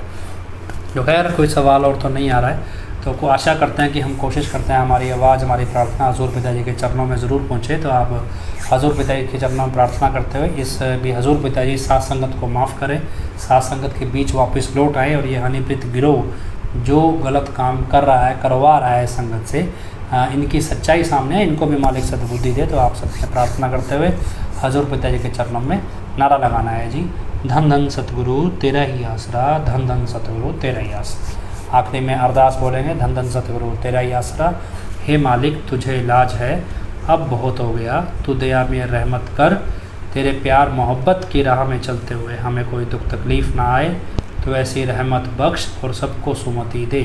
किस तरह से देनी है यह तू सब जानता है, जिसको जैसे देनी है वैसे दे, वो तेरी मर्जी, धन धन सतगुरु तेरा ही आसरा। और अब जो भंडारे, क्योंकि हमने आपको लास्ट लाइव में बोला था, अभी अगर कभी अब एडम ब्लॉक अगर हमारे खिलाफ़ इस तरह से प्रचार करेगा या इस तरह से कोई फालतू की साजिशें रचेगा तो हम लीगल तौर पे हम आगे प्रोसीड करेंगे और डेफिनेटिव करेंगे। तो हमने अपनी तरफ से मूवमेंट्स शुरू कर दी हैं, लीगल प्रोसीडिंग्स शुरू की हैं, और अब उसमें क्योंकि बहुत सारे लोग ऐसे हैं जिनका उनसे वास्ता नहीं होगा, लेकिन चाहे अनचाहे वो सबके बीच में आएंगे, चाहे वो 45 मेंबर हों, चाहे वो 25 मेंबर हों, चाहे वो ब्लॉक बंगीदास हों, चाहे 15 मेंबर हों, जो भी हों, और भी समितियों के जैसे भी जो भी लोग कंसर्न होंगे, वो धीरे धीरे करके ना चाहते भी उनको बीच में आना पड़ेगा, उनको वहाँ से निकलना पड़ेगा, तो उनको सच बताना पड़ेगा। तो अब वो चीज़ों के लिए हम अब मानते हैं भी, क्योंकि आप लोग नहीं रोक रहे हैं, जो लोग उनके साथ हैं और उनका साथ दे रहे हैं हनीप्रीत जैसों का, तो उसके लिए हम कुछ नहीं कर सकते हैं। आपके साथ जो भी होगा उसके लिए आप स्वयं जिम्मेवार होंगे। धन धन सतगुरु तेरा ही आसरा। आप अगला लाइव हमारा आज ट्यूसडे है शायद, तो आज ट्यूसडे, तो हम नेक्स्ट लाइव वेडनेसडे, थर्सडे या फ्राइडे रख लेंगे नेक्स्ट लाइव। कुछ लोग मिलने के लिए भी कह रहे थे, आज फ़ोन आया था, कुछ लोग आना चाहते हैं मिलने के लिए। फ्राइडे सैटरडे संडे उनकी छुट्टी है शायद, गुड फ्राइडे वगैरह है इस बार, तो कोई आना चाहते हैं तो अगर लोग आएंगे मिलने वाले तो अलग बात है, नहीं आएंगे तो हम लाइव रख लेंगे। बाकी और लोग जो लाइव करते हैं वो करते रहेंगे अगर उनका मन चाहेगा। इजाज़त दीजिए। धन धन सतगुरु तेरे यस।